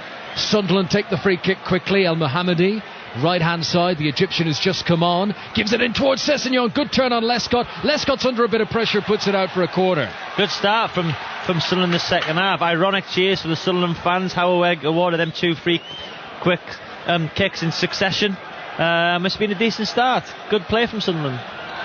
You feel if Sunderland are to get back into this, they need to start well here in the second half. Montari has come across to take the corner. Sully Montari, the former Portsmouth and Inter Milan player. And there's a whole host of red and white jerseys to aim for in the centre. A very crowded penalty area. Mario Balotelli rises at the front post to head away. And it wasn't the most brilliant of corners from Montari. Mensah picks it up on the halfway line. Back to Sully Montari, right hand side for Sunderland. Plays it left-footed into the penalty area. Lescott gets up, jumping in the air with Jean. It's further pressed away from the Manchester City goal guy Kolarov, and it actually bounces and goes out for a throw into Sunderland on the right-hand side. Manchester City lead 2-0 here on 5 Live. I bet you, Bruce, you went mad with them at half-time. I've been in the dressing room a few times when we've come in half-time and put him in a net performance, and Brucey can, go. We've just seen Roberto trap a ball from 50 yards in the air with winkle pickers on the dot. It was clearance from an awful long way away. The ball came spinning at him, and I don't even think he took his hands out of his pockets. He just sort of lifted his right boot, killed instantly the pace on the ball, as we welcome listeners on BBC World Service here to Eastlands, where the Manchester City manager Roberto Mancini has just produced the best piece of skill of the day, and even Steve Bruce just gave him a little look there of complete approval and respect for that touch from Mancini. It is 2-0 to Manchester City here. Sunderland have a corner, right-hand side, early stages of the second half. Montari swings it in straight to the goalkeeper, Joe Hart. That will be a piece of skill to look out for on Match of the Day 2 later on this evening. Yeah, going back to what about half-time, Brucey, he gave us some rollickings in that changing room, and he would have gone berserk at half-time with the Sunderland Stars, because their performance in the first half, although it got better, you can see the way they've started the second half. Yeah, very disappointing start though for Sunderland. They were 2-0 down after 15 minutes. Here is Adam Johnson for Manchester City, who scored the first goal here. He's into the penalty area, does a step over, and he's sandwiched off the ball, and it was good play by Catamol. And this man Welbeck, who comes away with long strides up towards Sessegnon, Sunderlander, into the Manchester City half. This is Jean now, wide on the left-hand side. I'll give you a full rundown of the teams in just a moment. De Jong has won back possession for Manchester City and releases Adam Johnson down the right-hand side. Pushes it in front of Tevez, too far in front of him, and it's held back by Mensah. Terrible back pass out for a corner. That wasn't very clever from Mensah. Here is the Manchester City team in full. Hart the keeper, Boyata, Company, Lescott and Kolarov in midfield. Johnson, De Jong, Yaya Toure and David Silva. It is 4 in midfield for Manchester City. That's helped them today. Tevez and Balotelli up front. Mignolet is the keeper for Sunderland. Ferdinand, Mensah, Turner and Al-Mohammadi, the back four. Here comes the corner, taken short to Silva. Back to Johnson again. This has worked well. Into the penalty area, low cross, and it's cleared away. I think every single corner Manchester City have had today, they've played it short. Yeah, with Johnson on his left foot, they've had a runner off the near post, played a 1-2, and then he takes a touch, and as if to try and get at the fullback, but he just whips it into no man's land. And it's just like to see. And the thing is, they're so big aside, just put one into an area. What they're missing is Micah Richards in that aspect. I was here in the cup tie against Reading when he bulleted one in, but he's a much improved player this year, Micah Richards. Micah Richards not involved today. He was injured on international duty, picked up a knee problem with England under-21s. Just to finish off the Sunderland team, 3 in midfield: Jordan Henderson, Lee Catamol, Sully Montari, and then up front, Sessegnon and Welbeck with Jean through the middle. Here comes Sessegnon. Releases Jordan Henderson on the right-hand side, and it's a poor cross. From the moment it left his boot, you knew that was going up and high and over the crossbar and almost into the Sunderland fans behind that goal. Again, two of these players playing for Sunderland today, I played against them last year in the Championship. Jordan Henderson was on loan at Coventry, and Danny Welbeck of Preston, and both have come on leaps and bounds. I'm still not convinced of Henderson. I don't know what he does. I don't know if he's box to box, scores goals, gets tackles in. I'm still not convinced. I think Welbeck's progressed better, but last season in the Championship, you wouldn't know they were on the pitch. So maybe both have played for England this season. Jordan Henderson made his debut against France in November, and Welbeck came on against Ghana during the week. And this is Al-Mohammadi on the right hand side for Sunderland, midway inside the Manchester City half, running at Kolarov and Silva, and Al-Mohammadi's done well to produce a cross, but it's blocked by the body of De Jong. The Sunderland fans thought it might have been a handball. Manchester City break up to the halfway line. Here comes Tevez. Johnson like a train outside him to the right hand side. Now Johnson, 5 yards short of the penalty area. Yaya Toure's in the centre and offside against Tevez. And that's good defending actually by Sunderland to all push up together. See, that's where I think Tevez has too great an influence on this team. It's as if Johnson has to pass the ball to Tevez. Tevez is running into Johnson's space, really, and because Tevez is such a big influence, he's afraid not to pass to him. Tevez has got to leave the space for Johnson, a one-on-one situation against Anton Ferdinand, and let him have a go at him. He's running into his space pointlessly, but I think that just shows they feel they have to pass to him. Yeah, I was just looking back last night through Carlos Tevez stats this season. Today he's looking for his first goal in 8 games. And that's the longest spell he's gone without a goal since joining Manchester City. Now this is Boyata on the attack. Now the right full back today for City. Rolls it into the penalty area. Now Tevez. This could be the moment. Tries to go around Turner, who stood his ground. Henderson got a touch on the ball there. Tevez has been forced back outside the penalty area. He's done well to find the pass to Johnson. Now David Silva. Back into Johnson. Oh, brilliant save by Mignolet. That would have been a brilliant... Actually, you know what? It wouldn't have been. The linesman's flag was raised anyway. To be fair, it's never ever offside. Again, I'm not seeing this. The linesman has got that wrong. He is never offside. It was a and I'll tell you now, we're going to see the replay. Let's see. David Silva. And I'm right. Robbie Savage is correct. It's never offside. You can see that. I can see from me when you've been involved in the game, you can tell that's not offside. He's a yard onside. It's a fantastic save. But the vision of David Silva there, he is a tremendous talent. But again, terrible decision. I know he's not scored, but he's onside clearly. Beautiful pass from David Silva. He just does those little dinks into the penalty area so effectively. Johnson made the run, got onto it, his left boot, but Mignolet made the save. Here comes Balotelli for Manchester City, runs into Tevez almost. That was what Robbie was talking about a minute ago. Balotelli keeps going, gets the shot in. Mignolet makes the save once again. Brilliant from Balotelli there, strength, pace again, but Tevez is trying to take the ball off him. Yep. He just ran across, and as Robbie was saying, Tevez making runs into other people's space sometimes. Here's Adam Johnson, right hand side for Manchester City, in control here at Eastlands, leading 2-0. De Jong to the near side to Kolarov, first touch to Tevez. Now David Silva looks up, no one's making a run, back short to Tevez. Mancini is waving his arms, he wants someone to make a run into the penalty area. It's back to Johnson on the right hand side, a step over, a drag back, gives it to Yaya Toure. Now Boyata joins the attack, right footed cross into the centre, just about dealt with by Sunderland. Sessegnon to Al Mohammadi, and they now will get the chance to clear down the right hand side. Pressure though here in the second half for Manchester City, 2 chances back to back, first for Adam Johnson and then for Mario Balotelli, on both occasions saved by Mignolet. Yeah, it's been Sunderland come out the second half and with the brighter first 3 or 4 minutes, but since then City have taken over. The influence of Silva, Company's been a rock. I think City are looking very good today. 10 minutes played in the second half. A Manchester City win here will see them move above Chelsea in the Premier League table. They will have played a game more than Carlo Ancelotti's men. They'll move 6 points clear of Tottenham, who of course got big things on their mind this week with Real Madrid. Ball cleared away by Boyata for Manchester City, and more frustration for Sunderland, who just are finding it so difficult to get the ball up to Jean up front. The lines are now open, by the way, for 6:06 coming up at the conclusion of this game. Jordan Henderson sends the ball long into the Manchester City penalty area, and it bounces. Howard Webb just looks across, he's going to give a goal kick. Robbie. Going back to Roberto Mancini controlling that ball in there. Yeah. I think it was just basically Happy Mother's Day.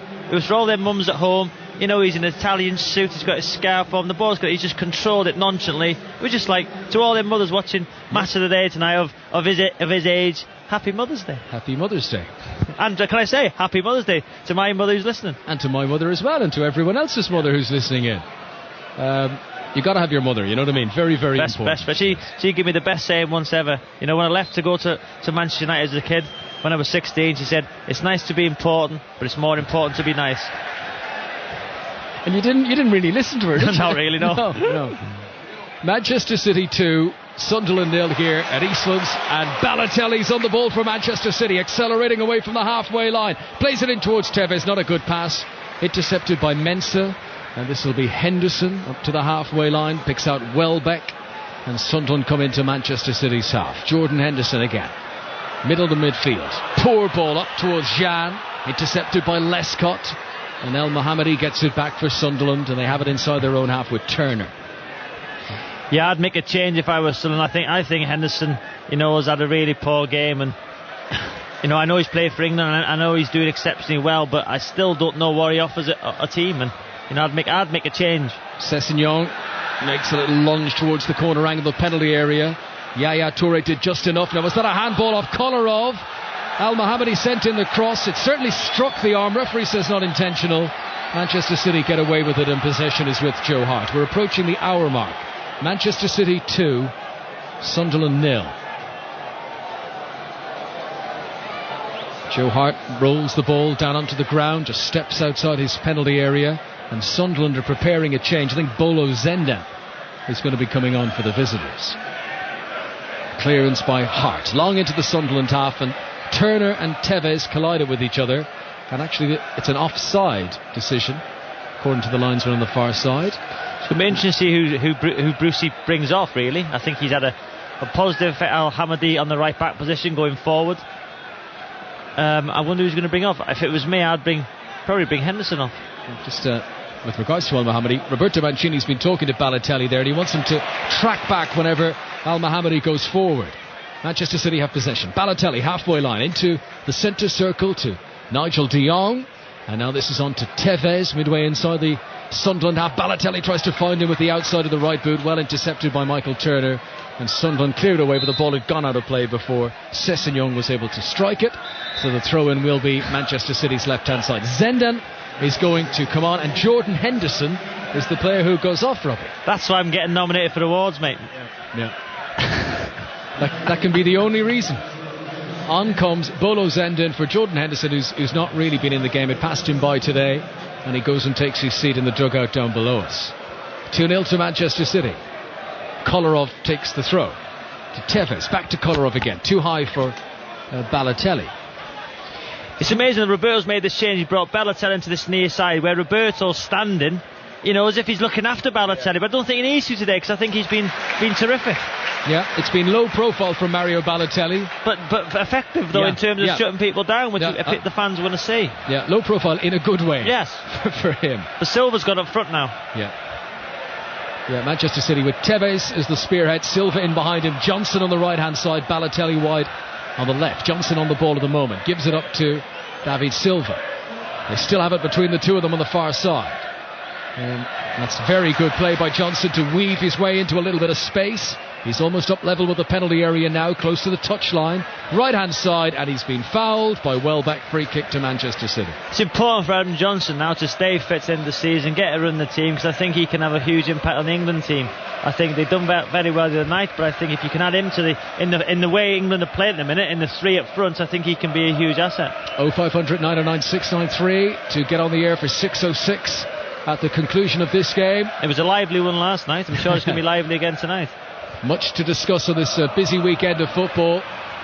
And our Manchester City go to join Manchester United as the only teams in the top 8 to actually win a game this weekend.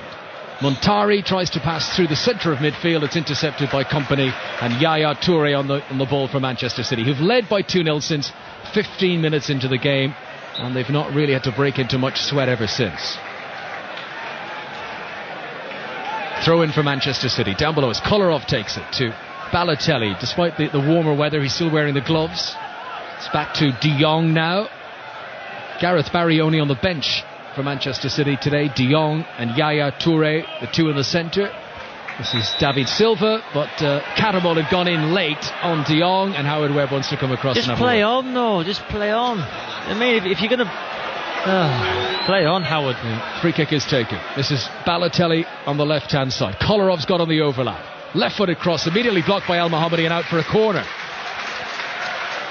So earlier on today, Fulham beat Blackpool by 3-0. It was 2-2 in the SPL between Hibs and Hearts. Carlisle won the Johnson's Paint Trophy. The winning goal from Peter Murphy, who's just become a new dad. You think you know what he should call his new son? There was an Indian lady who gave birth during the World Cup final. More of that in a moment. Kolarov with the corner from the left-hand side for Manchester City. Close to Lescott. Couldn't quite get his forehead on it. Sunderland cleared it away. And there was a debate, should she call, maybe a son or a son if it was a son after an Indian player. Well, maybe Peter should call it something like Johnston after the Johnston Page Trophy, like Brooklyn Beckham. Who knows? Johnson Murphy. Well, if they're listening, they can put it on the maybe list. Here comes Carlos Tevez from Manchester City into the Sunderland penalty area. He's got Balotelli with him. Shot is blocked. Silva picks up the pieces, and David Silva gets the third goal of the game for Manchester City, who look set now to claim all 3 points to move ahead of Chelsea in the league table. It's David Silva's goal, his 7th for Manchester City, and they lead Sunderland by 3-0. Yeah, it was inevitable the way they've started this second half. This formation is much better. Fantastic run off Tevez, stayed onside. You know what Balotelli's done? He's checked his run, intelligent play, hit the shot on target, got blocked, Silva following up. But again, Balotelli, he's made the run across the keeper, stopped, pulled out, intelligent play, and got the shot in. So I think today has been you know, about Balotelli basically working hard, making the correct decisions. You know, I think City in this formation have been very, very good. This is the formation I'd play for the rest of the season. You know, have a goal. They've been great. Sunderland have been poor. But they can win games like this. Could this be the day that Mario Balotelli comes of age a little bit, and not by grabbing the headlines, not by scoring a hat-trick, nothing like that, but just by doing correct decisions and working hard? Or maybe. He's made a contribution. Got a long way to go, by the way. Yeah, well, absolutely. He's made a contribution today. Here he is, defensive position again on Al-Mohammadi. He's been involved in the build-up to the goals. Mario Balotelli. Well, the game isn't over yet. Let's see what he does between now and the end. But it's certainly been an improvement. Steve Bruce has the worries of the world in his face. We're just seeing Niall Quinn's face at our TV screens as well. Not a good day for Sunderland. But if you're Steve Bruce, you must be thinking, why have we sold Darren Bent? Surely. You know, he's scoring goals for England, he's scoring goals for Aston Villa. I know you got £24 million for him, whatever you got, but still. Yeah. Here comes Boyata for Manchester City, who are looking for a fourth goal now here on 5 Live in the World Service, but he's taken too much out of that into the penalty area, and it carries through to Mignolet, the Belgian goalkeeper, who has made 2 very good saves in this second half, but Manchester City just keep coming, and it is now 3-0.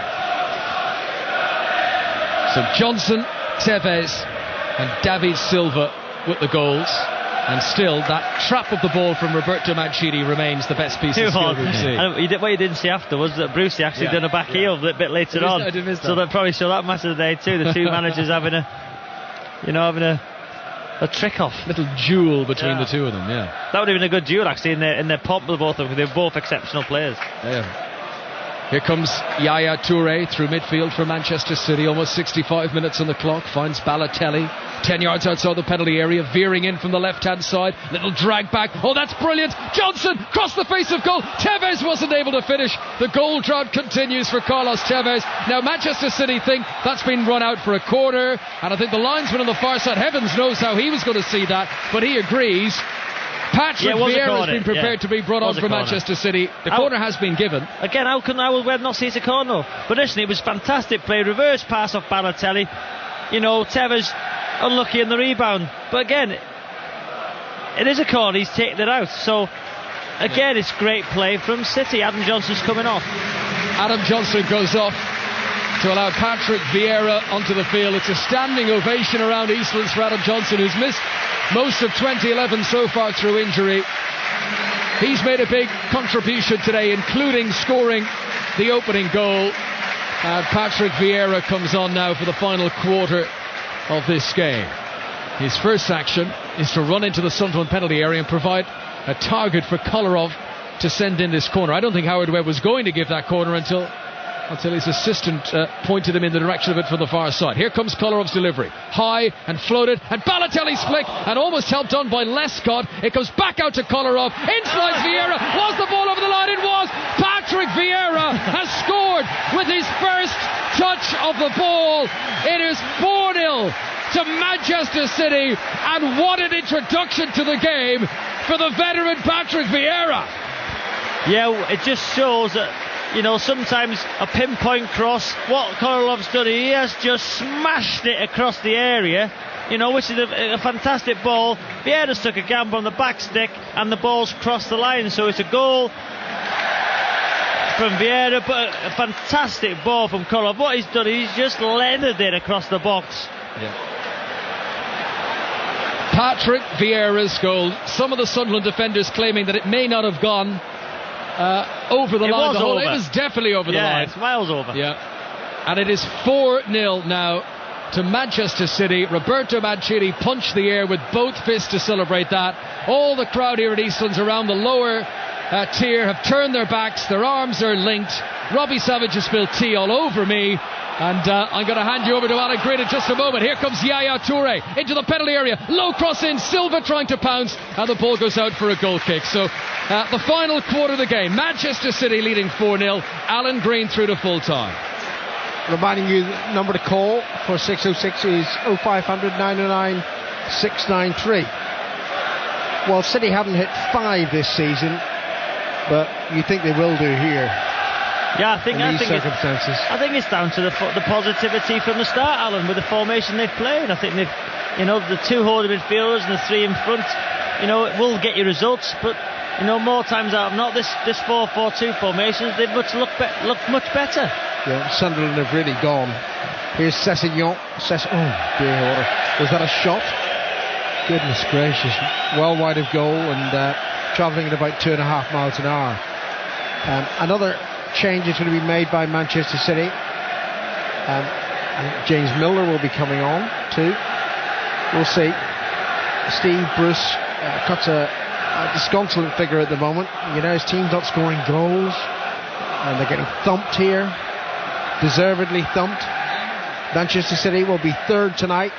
Manchester United will 66 points from 31 games. Arsenal 59 from 30. Manchester City 56 from 31. So they're still 10 points behind Manchester United. They're not going to threaten to win the league title. But that is a pretty comfortable Champions League spot now. Chelsea in 4th place, 55 points from 30. And Spurs 5 points adrift of Chelsea. Here's De Jong on to Kolarov on the near side of the field. It'll be Ryan McGivern who'll be coming on from Manchester City. Shot by Balotelli and it's palmed away by Mignolet and hit out of play by Sunderland. It's going to be a throw-in. So McGivern is a defender and he's replacing Boyata.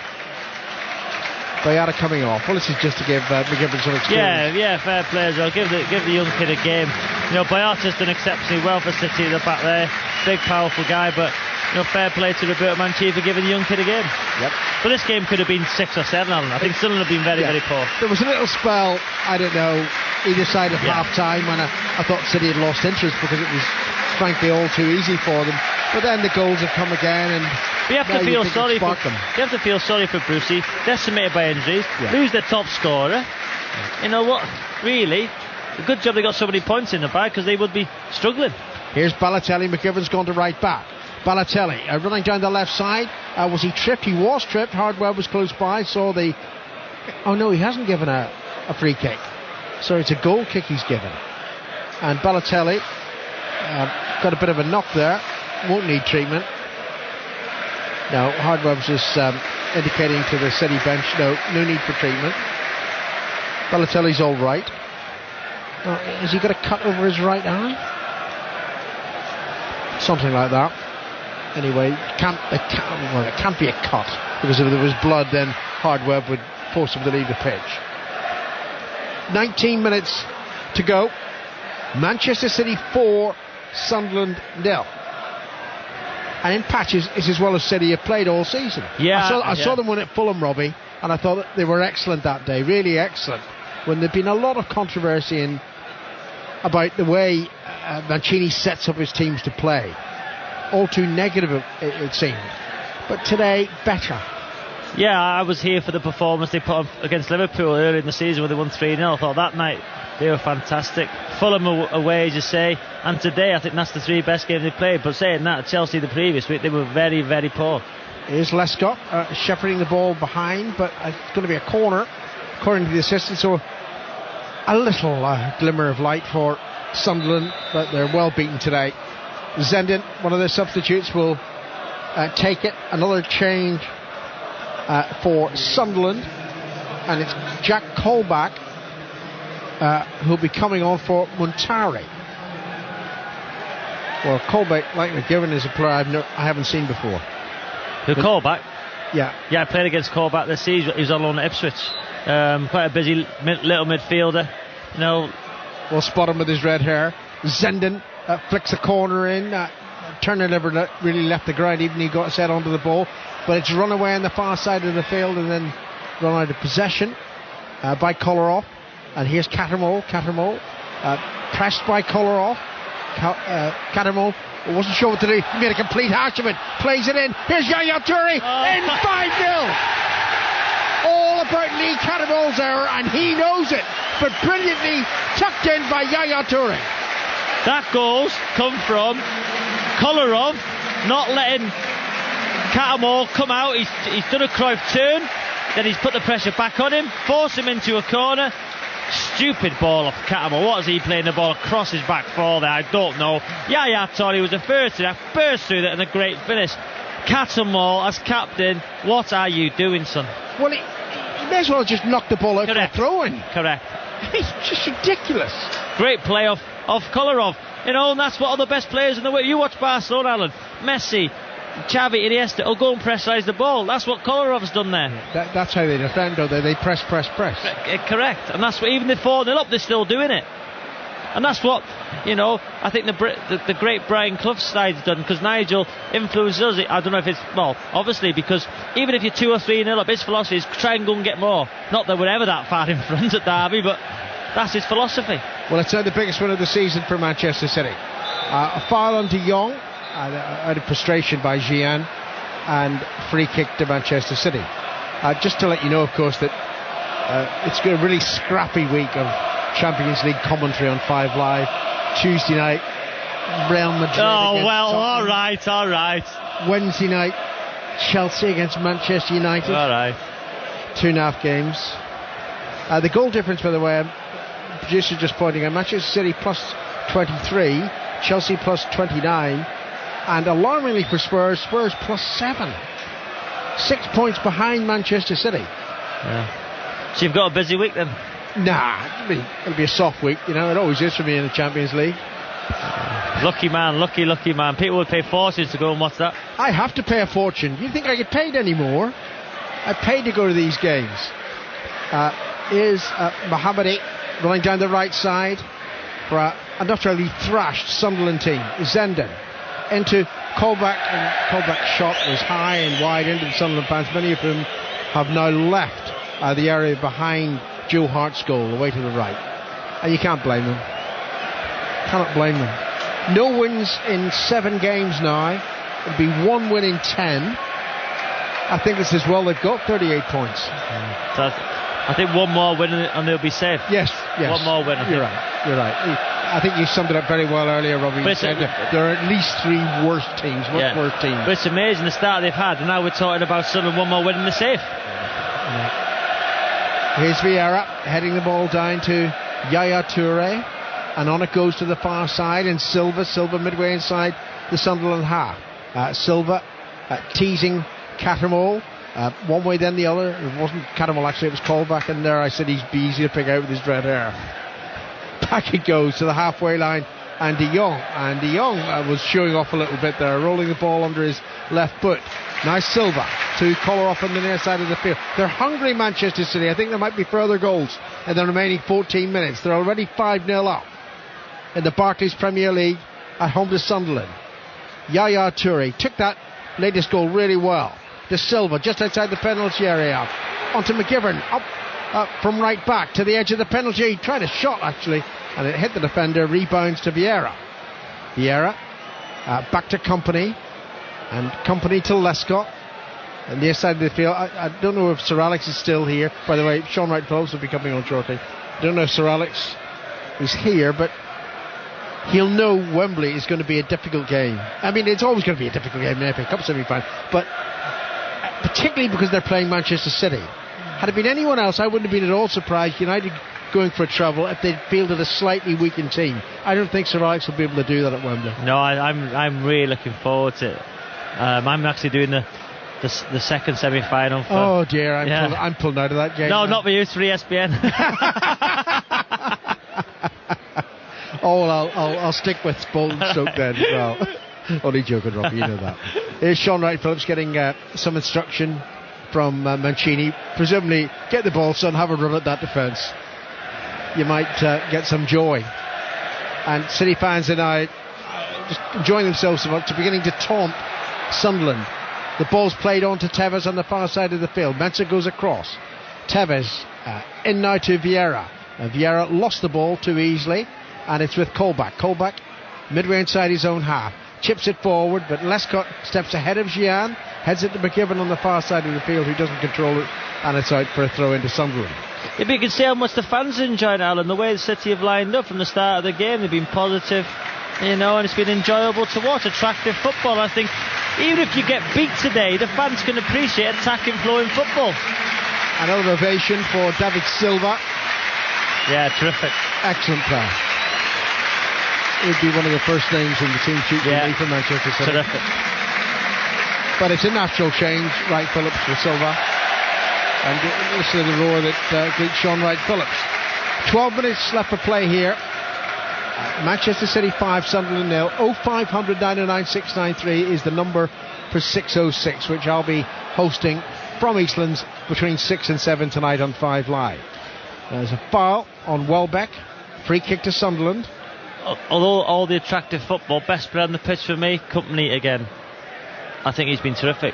Absolutely fantastic. And as you think, could be the player of the season. He was my second choice. I think he's been great.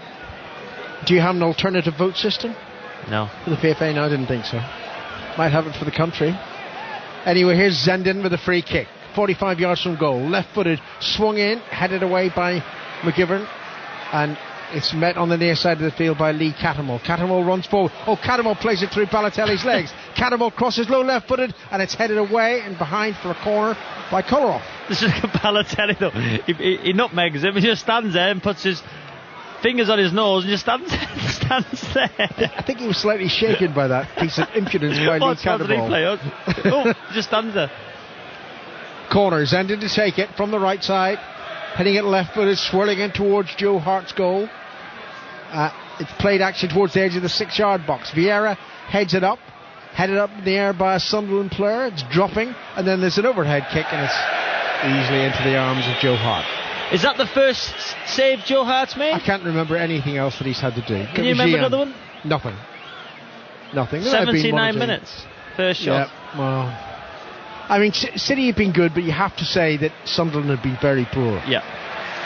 So it's a bit of both that, you know. Here's Wright Phillips. That's not another Sunderland player down injured, surely. Welbeck, but he's back on his feet. And Wright Phillips scurries down the right-hand side and deliberately ran into Ferdinand because the ball breaks out of play off Ferdinand for a throw-in to Manchester City. McGivern to take it. It's almost level with the edge of the Sunderland penalty area. Unfortunately, the throw goes all the way back to De Jong, who's almost on the halfway line. And now the excellent Company strides forward into Sunderland territory. Onto Balotelli. His first touch wasn't great. Now there was a second touch. Cattermole took the ball off him. And now it's with Al-Mohammadi on the near side of the field. Inches in from the right touchline. And Mancini's still, shouting instructions out there. He's not happy with any sloppiness. No, he was shouting to Balotelli to get on this left-hand side. You can see even when he loses the ball, he's screaming. And if they concede a goal, he won't be happy, Roberto. Here's Sessegnon. The referee spotted a foul by a Sunderland player previous to that incident. And it's a free kick to Manchester City. Hardweb's coming across to have a word. Who with? Gian?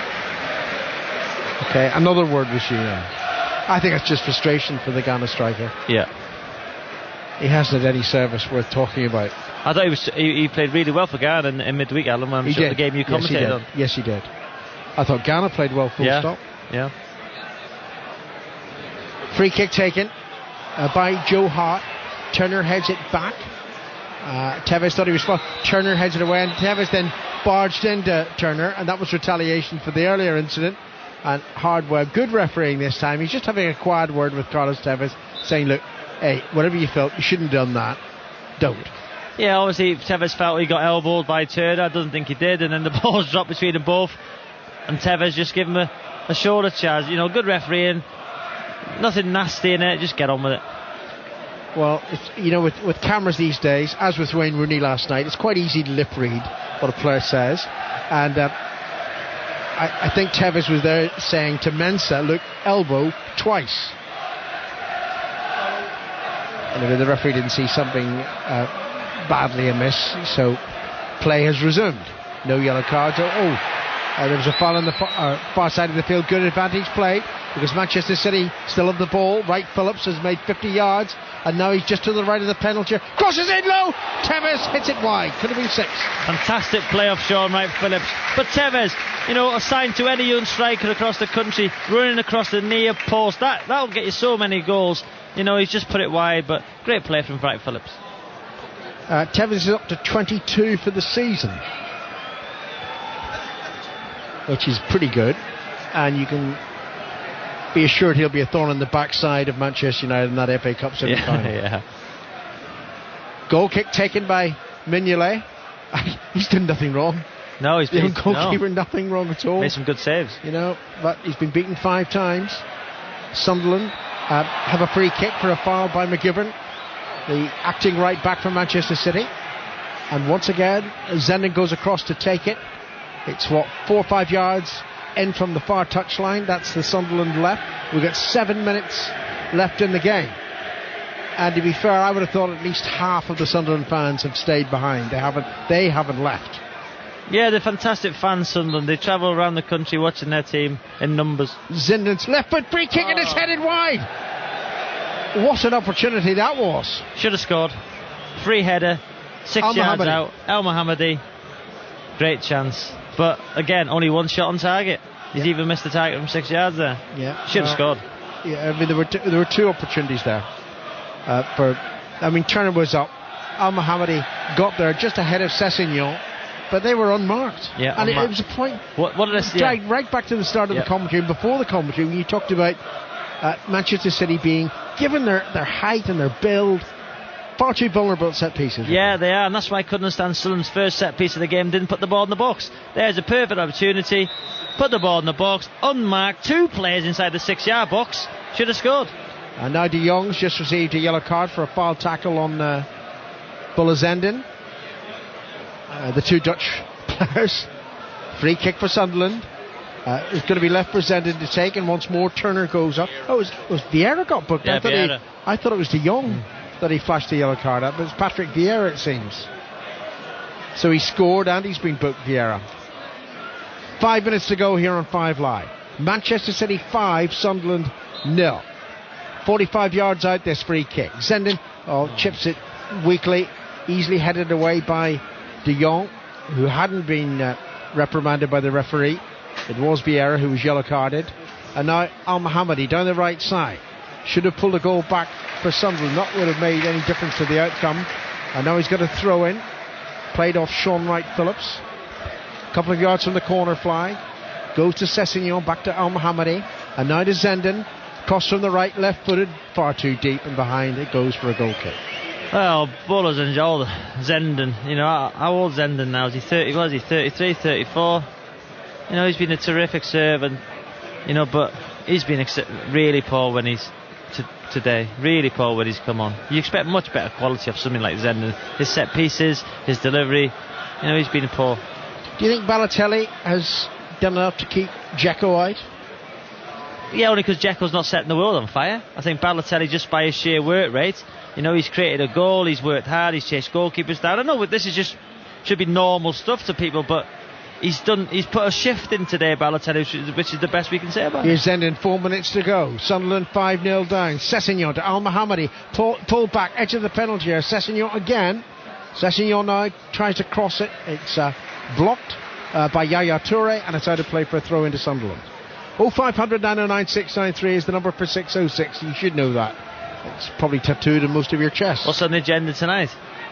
I don't know what I might talk about. Rooney? Might talk about Rooney. The continuing lack of respect for officials. As I said earlier, I think it's perfectly all right to say, as we do, as I certainly do in commentary, I think Hardweb's got that wrong. But it's not that I think Hardweb is guilty of bias. It's not like that.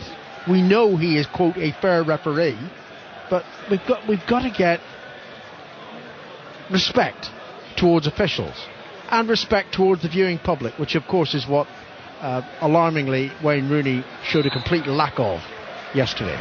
And I don't care that he showed passion. Don't anybody come on the phone in tonight and say it shows he's passionate. We know Wayne Rooney is passionate.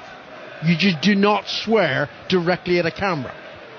Or at least you shouldn't, in my view. And we might talk about Manchester City looking pretty not nailed on yet for a Champions League spot, but far better after today's result and the results yesterday than they were prior to the weekend. Al Mohammadi for Sunderland. 2.5 minutes to go. Into Colback. A simple little pass forward to Sessegnon. Al Mohammadi again. running down this near touchline, the Sunderland right. This cross is deep. McGivern, careful header away by McGivern. Well played to De Jong. And now Wright Phillips on the far side of the field. Wright Phillips still 10 yards short of the halfway line. A lot of Manchester City fans have left. It is quite a difficult ground to get away from in terms of traffic. And they know, of course, that their side has won this match emphatically. The biggest scoreline of the season for Manchester City. Wright Phillips back to McGivern. In now to Vieira. McGivern again on the halfway line. He'll have enjoyed his short spell towards the end of this game. And the Manchester City first 11. Here's McGivern again. Pass on from Company. Beginning to showboat a little bit, Manchester City, but Sunderland aren't even making a challenge now. No, if you're a Sunderland player now, you just want the final whistle. Yeah, we were in a similar situation yesterday, 4-0 down at Cardiff. I actually said to the ref after 87 minutes, just blow the whistle, ref. You just want it to end. You've got no chance of winning the game. And the last thing they'll want to see is the thing that we will see, the board held up showing, say, 3 or 4 minutes. Yeah, as a player, when you're this far behind, you just want the game to end. And even supporters are going home. The game was over at 2-0. Yes, never mind 5-0. It was all over after 15 minutes, effectively. And we've only got a minute left, plus the compulsory added time. Throw into Manchester City in the far side of the field. McGivern to take it at 15 yards short of the halfway line. There's no rush. Oh, he's given a free kick, has he? Yeah, Hardwell's given a free kick to Manchester City, which is tapped back by Yaya Toure to Company. And Lescott, who's had a far more comfortable afternoon here against Gian than he had at Wembley last Tuesday night. Now Company, good ball forward to Sean Wright Phillips, direct straight to the man, and then Wright Phillips was well tackled and lost the ball to Colback to Sessegnon. First touch was poor, good work by De Jong, taking the ball off him, and then Sessegnon hacking at De Jong's heels is going to be ticked off. Certainly it's a free kick. I think Hardwell thought of a yellow card and changed his mind. What a very good player De Jong is too. I think City have got players out there today who are strong, who are physical, who are good on the ball. I think they're going to be a match for Manchester United in the FA Cup semi-final.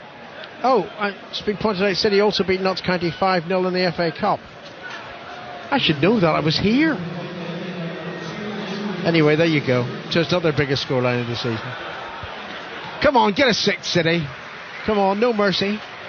It's hacked upfield towards Balotelli. Balotelli takes that on his chest, does well, brings it under control, flicks it forward. Tevez doesn't chase after it. He knows he was offside, and the ball is back with Sunderland. Did you notice how many minutes of added time? 2. Oh, well, that's a mercy. Yeah, 2 minutes. It's probably also incorrect given the substitution. Exactly, I was just going to say that. Was it 2? It was 2, wasn't it? It's supposed to be 30. It's supposed to be 30 seconds. Yeah, exactly. There's been 6 subs. Yeah. There's been 2 minutes added on. So. Well, anyway, not to worry. Here's Zenden to Catamol onto Colback. Colback inside right position for Sunderland. We've had nearly a minute of the allocated added time. Zenden again. Zenden's going to shoot from long range. Hits it straight at Hart. Terrifically powered shot that by Bolo Zenden, but straight at the keeper. 2 shots on target. 91 minutes on the clock. I think it sums up where Sunderland are. Yeah, there you go. Lescott, man of the match. Sorry. No, it's got to be company for me. Sorry, how does Lescott, the central defender, win man of the match when your team's winning 5-0? You're saying that, I'm saying Company. He's also centre half, but I think Company in the first half was terrific. Was terrific. Absolutely right. Colback to Al Mohammadi, just to the right of the City penalty area, and then a diving header clear by the man of the match, Lescott to Zenden. Zenden's shot was blocked by Vieira, and here's Balotelli. Balotelli now moving over the halfway line and getting support from Kolarov and from Yaya Toure. Great run by Yaya Toure through the middle. Balotelli still at the ball. Balotelli into the D, goes down, and is it a free kick? It is a free kick, and it's also a yellow card, I think, for Turner. Wouldn't you just like to see Balotelli there when he picked the ball up inside his own half, drive as quick as he could at the back foot and try and score a goal of his own? I know he did, but he was so slow, and he's got a free kick in the end with a great bit of skill. It was a free kick. Wow. It was a hack at Balotelli's left ankle. This could be the 6th goal you're looking for. Well, I don't know. No, not you're looking for, but this has nothing to do with Sunderland and any supposedly adverse feelings I have towards Sunderland, because I don't have any. They're a terrific club, and I think their manager's excellent. Yeah. But yeah, he is a very, very good manager. I played for him. I think it's a fantastic football club. But today they've been very, very poor. Now we've had nearly 3 minutes of added time. This will be the last action of the game. Hardweb doing his best to make sure the wall is 10 yards back. Tevez is there, so too is Balotelli. Balotelli hasn't scored, but he might have this opportunity, or will it be left for Carlos Tevez? Oh, it's Balotelli. Balotelli shot! Great save by Mignolet. And there is the final whistle. What a save off the keeper there. Great free kick from Balotelli. Actually, the game has finished with a picture of Balotelli smiling. See you later. so he can do. He can do. Sum up your thoughts then, Robbie. Yeah, I thought City from the first minute, game was won after 15 minutes. Positive formation. Balotelli chasing fullbacks down was a great sign for them. I thought Sunderland were very poor. Haven't scored a goal now for is it over 7 hours. You know, you feel sympathy for Steve Bruce in terms of injuries, but City must be relishing the chance to finish in a Champions League spot and a great game to come up against Manchester United in an FA Cup semi-final. All positivity around Eastlands. And you know, Tottenham weren't playing today, but there's now big pressure on Spurs. Yeah, big pressure, big pressure. Anyway, Spurs will have their moment on Tuesday night. The final scoreline at Eastlands with 6:06 to come. 0500 99693. Final score: Manchester City 5, Sunderland 0. Well, thanks to our commentary team here at Eastlands, Alan Green, Conor McNamara and Robbie Savage. A really comprehensive win, and as you say, that game you could have said was over after 15 minutes. A very positive Manchester City today, and certainly looking the part as the heavens open and the rain comes down. Just held off before the end. And yes, Mario Balotelli smiling, and what a bit of control in his black shoes from the manager of Manchester City, Roberto Mancini. So a 5-0 win here for Manchester City. It really has been a comprehensive win, and Sunderland, well, they're still not safe yet, and with an inability to score and their only point in their last 7 games coming when, of course, they got a 0-0 draw at the Emirates. You'll have to say these last 7 games for them really are a mini league, with the rest of them at the bottom of the table. So it's been a tremendous day for Manchester City, and one wonders what they can go on and do from this. They've still got the FA Cup semi-final to come, of course, against Manchester United at Wembley, and then, of course, will it be a Champions League place for them? At the moment, you would definitely say they are odds on to do it. Just a quick final word from Robbie Savage. Oh, are you eating a sweet, Robbie? Yeah, starburst. Sorry, mate. Very, very impressive, and it's so good to see that attacking lineup again. Finally. You know, I sat down and watched the game against Chelsea when they went for a point. You know, had no positivity in their play, and as soon as Chelsea scored, it was game over. Today they've come out with a fresh approach, 4-4-2. You know, and it was refreshing to see, and you can see the fans' reaction. You know, the pace they attack with, instead of keeping the ball for the sake of keeping it around the back, into midfield, back. You know, without that penetrating pass. Today they've been positive. Adam Johnson, Silva, Balotelli and Tevez, and I think the holding two in Torre and De Jong is a much better thing for City. I'm not Roberto Mancini, I don't pick the team, but you know, I think that teams will be more scared of playing against City that way than they will with the 2-3-1. Do you think Gareth Barry will get him back in this team? No. See, the frightening thing about Manchester City is that when they put attackers on like they did today, when they play in that formation, they've got so many defence-minded players, it doesn't matter that much, does it? No, they've got 6, the goalkeeper, and then 6 defence-minded players in that formation, you know, and the other 4 can go and do what they want. And I think in Yaya Toure as well, he can break forward like he did for his goal. So I think that is Manchester City's most positive attacking formation. It just depends if the manager sees fit to play that. You know, if I was Roberto Mancini, I'd play that in the semi-final, the shape of the team, with the positivity, the attacking threat in the semi-final against Manchester United. Because if you match Manchester United up, I think you'll play Rudy up front on his own. I think United have the better players, so I think United will win. Do you think Mancini will play that formation though? Or will he revert to type? You got to think he'll revert to type, yeah. But I would. That's the trouble, isn't it? When I go out for a drink with him this week, I'll say play the 4-4-2, Robbie. Yeah, play the full. Well, we'll see. I mean, it'll be a fascinating matchup, and it's going to be a great game at Wembley for that day. Just a quick word on Sunderland. Obviously, they're still not safe. They've got those 7 games left, and we talk about the mini league, and they have played all the top teams, I suppose. But they did look a little bit lacklustre today, didn't they? Yeah, you've got to have sympathy for Brucey. You know, decimated by injuries. sold Darren Bent, I know, for an awful lot of money. You saw your top scorer. Giant played in the week. You know, Welbeck got his first cap. They did look lacklustre. They need one more win. I think they could have enough points now, but one more win will guarantee their safety. And you just got to hope that Brucey can rebuild in the summer and take the club forward. Thank you very much, Robbie.